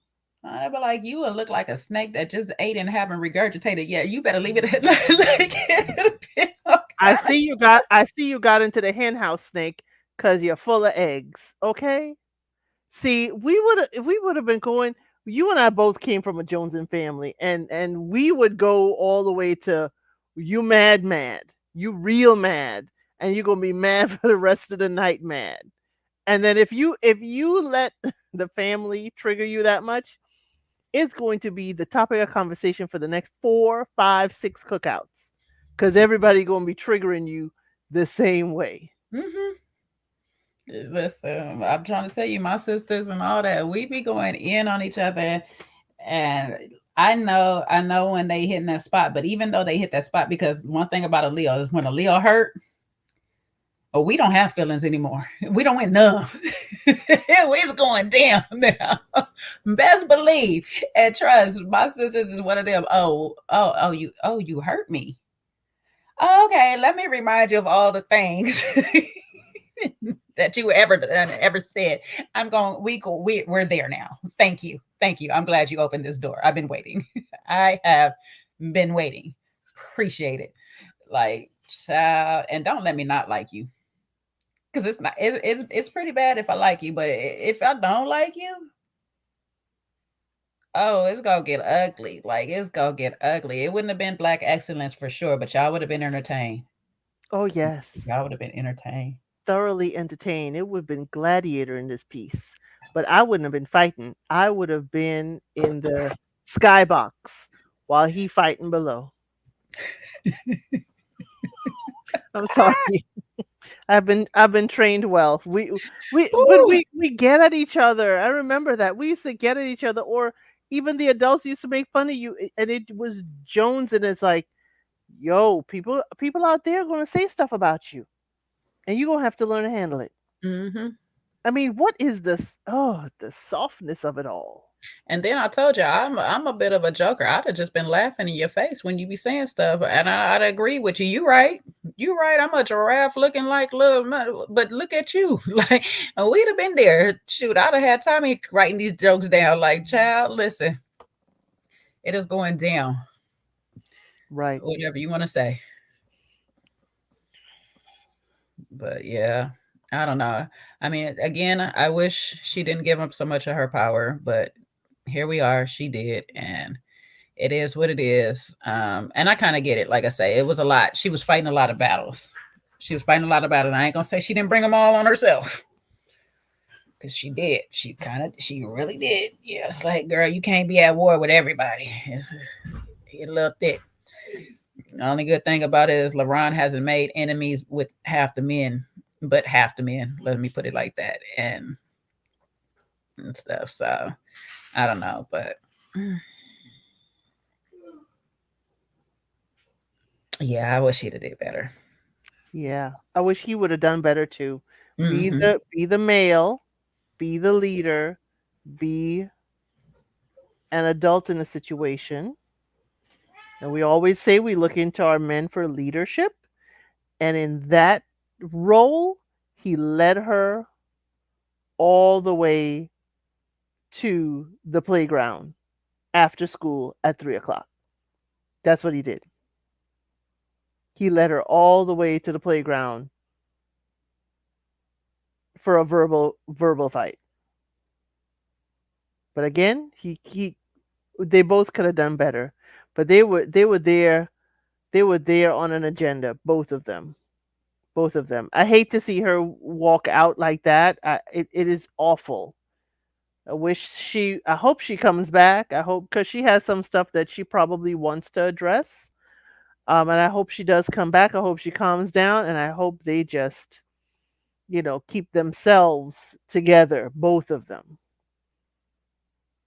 Yeah, I hope she does this, calm down and really back in and come back to the thing. But I'm gonna say this again: people can't be what they ain't never been. I'm sorry, LaRon has not been a leader. He don't know how. So there's that. If anybody was being a leader in some type of capacity, would have been Justin in this moment. Um, he wasn't. I ain't gonna say he's the best. Some people are gonna disagree of how he maneuvered in this process or whatnot. But when he decided to sit back and say, you know what, it is what it is. Sometimes that's what leadership looks like. Let me let you fall off this cliff by yourself since you don't want to listen Right. or whatnot.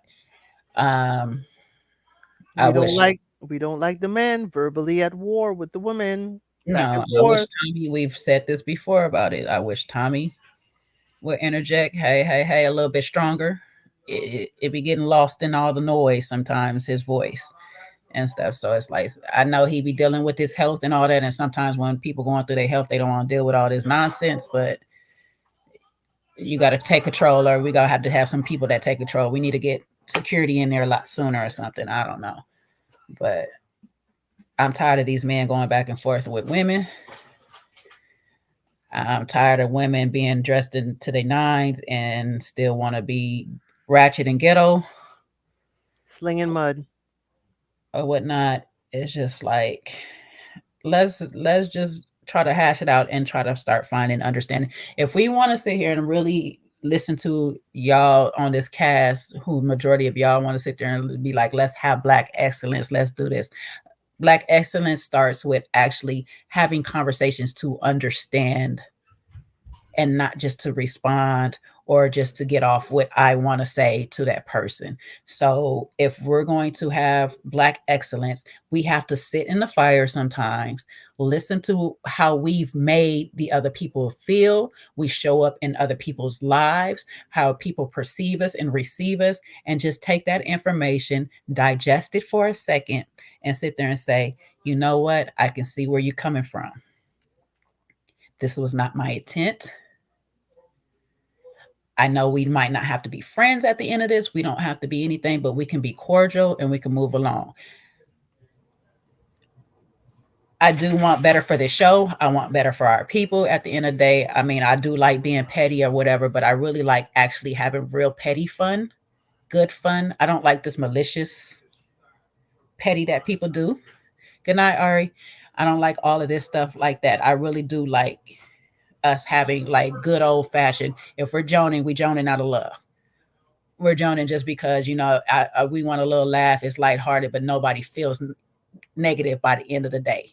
And if they do feel negative, they still could feel comfortable to say, you know what, that hurt my feelings. We need to get into a space of that as a people. And I don't know, harboring emotions. That's one thing I can say is that I'm bad at holding grudges because I just don't like holding all that negative energy in my body for people. But I would say if you're on my annoyed list, trust I can leave. I just don't talk to you. I don't mess with you. But you really don't exist in my world for me to hold a grudge. You have been unalived in my head already, so don't worry about it. When you're on the annoyed list, you're unalived and you don't exist. And so I wouldn't even heard LaRon. I would not even heard LaRon talking. I'd have been like, did somebody call my name? I would have said that. It's like, oh, sorry, it's just a dork. And I would have turned around unbothered. See, I would have made you be on display and not myself. S Grace, if you want to give funds to my love, just hit the like button right now. Hit the like and subscribe for me. That's the least you can do right now. You know what I'm saying? I'll fix my cash app one of these days if y'all really want to do something. I mean, I have it. I just need to fix it to where it's fitting for this channel or whatever. Change the name, but the least you can do, just hit the like and subscribe and share with a friend. I'm real, I don't ask much. I really do this because I really love talking to y'all and having these conversations and stuff, having a little kiki, but really getting down to the just stuff. I think she was having internet problems, Yolanda, but just really getting the just of conversations on really deep down being better people. Mm-hmm. You know what I'm saying? Like, so I'm not asking for anything, baby. I'm being blessed in so many ways, but I appreciate you wanting to bless me. I really do. I really do. And stuff. And I think Seaway, like I said, I think she said she was having internet problems, and so her thing dropped down and she tried to come back up, but it didn't leak her page or whatever. So I don't know. Thank you, Haitian Empress. I appreciate you. And so I appreciate you all. Thank y'all. But yeah, we'll be back next week, child. We still got more to go because we got to get to LaRon and Maya. We got to get to Chaz calling Vanessa narcissist. Child, not the men diagnosing us now. See, y'all done got carried away with diagnosing the men. Now they diagnosing us. The men are like, we could put on a white coat, lab coat, and diagnose too. We educated up in here. Everybody a narcissist. You get a narcissist. You get a narcissist. There are women narcissists too. There are. Okay, baby, trust us. We like to be seen. Somebody got to see me. Child, I don't know, but ooh, we still got that. We still got the whole snake gate, the actual snake gate of it all. We got William to address, and I guess we got to go through Lamar because we haven't even got through Lamar and his shenanigans and right and all that. So we still got a bit to get through. So we'll see what's going to happen next week, child. So I'm not gonna hold them. Part one was pretty exciting. So I'm hoping that I'm not hoping that we get more mess, but I am. More fodder to talk about. Not Chaz the king of protection. Dang. He the king. We ain't gonna talk about the missing tooth, child. We are at this point that everybody in the hood got one missing tooth. Maybe even two. Child, yes, and Chad's talking about he engaged. There's a date. Can I come to the wedding? Am I invited? Let me see. Is it gonna be in NOLA? I just want to know, is it going to be down in NOLA? Because I'll be down there. Shoot, I got a spot on the French Quarter, so let me know. I got a little spot on the French Quarter. You cannot sneak over, though. Don't think you can sneak over there. All right. But anyways, El said, you got any last call for these people? Yeah. When you're all dressed up going out somewhere, leave the attitude at home. Leave the attitude at home. You're best dressed, bring your best attitude forward. And don't let anyone shake you from your peace. That's about it. There it is. Stand on your peace. Okay?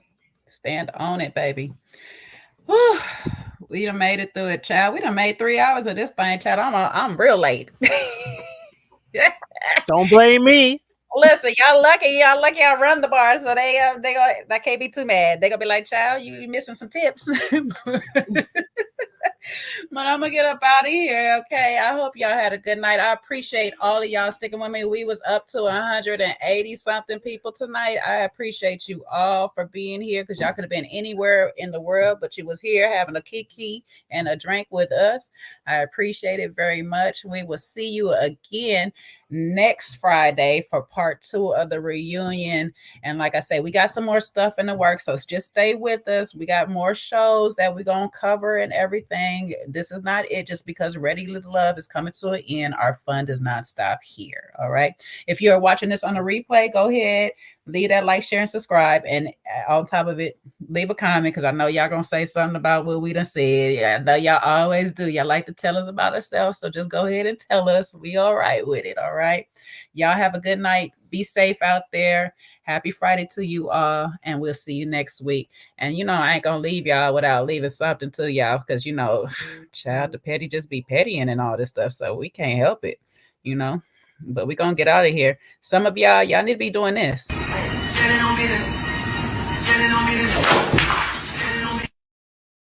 Some of y'all really need to be standing on y'all business. Like Elsie said, stand on your piece, baby. Stand on your piece. And for the rest of y'all out there, She said when we get together, bad things happen and people get hurt. Yeah, that's the point. It's funny. we out of here, y'all. Love y'all. Leave y'all. Bye.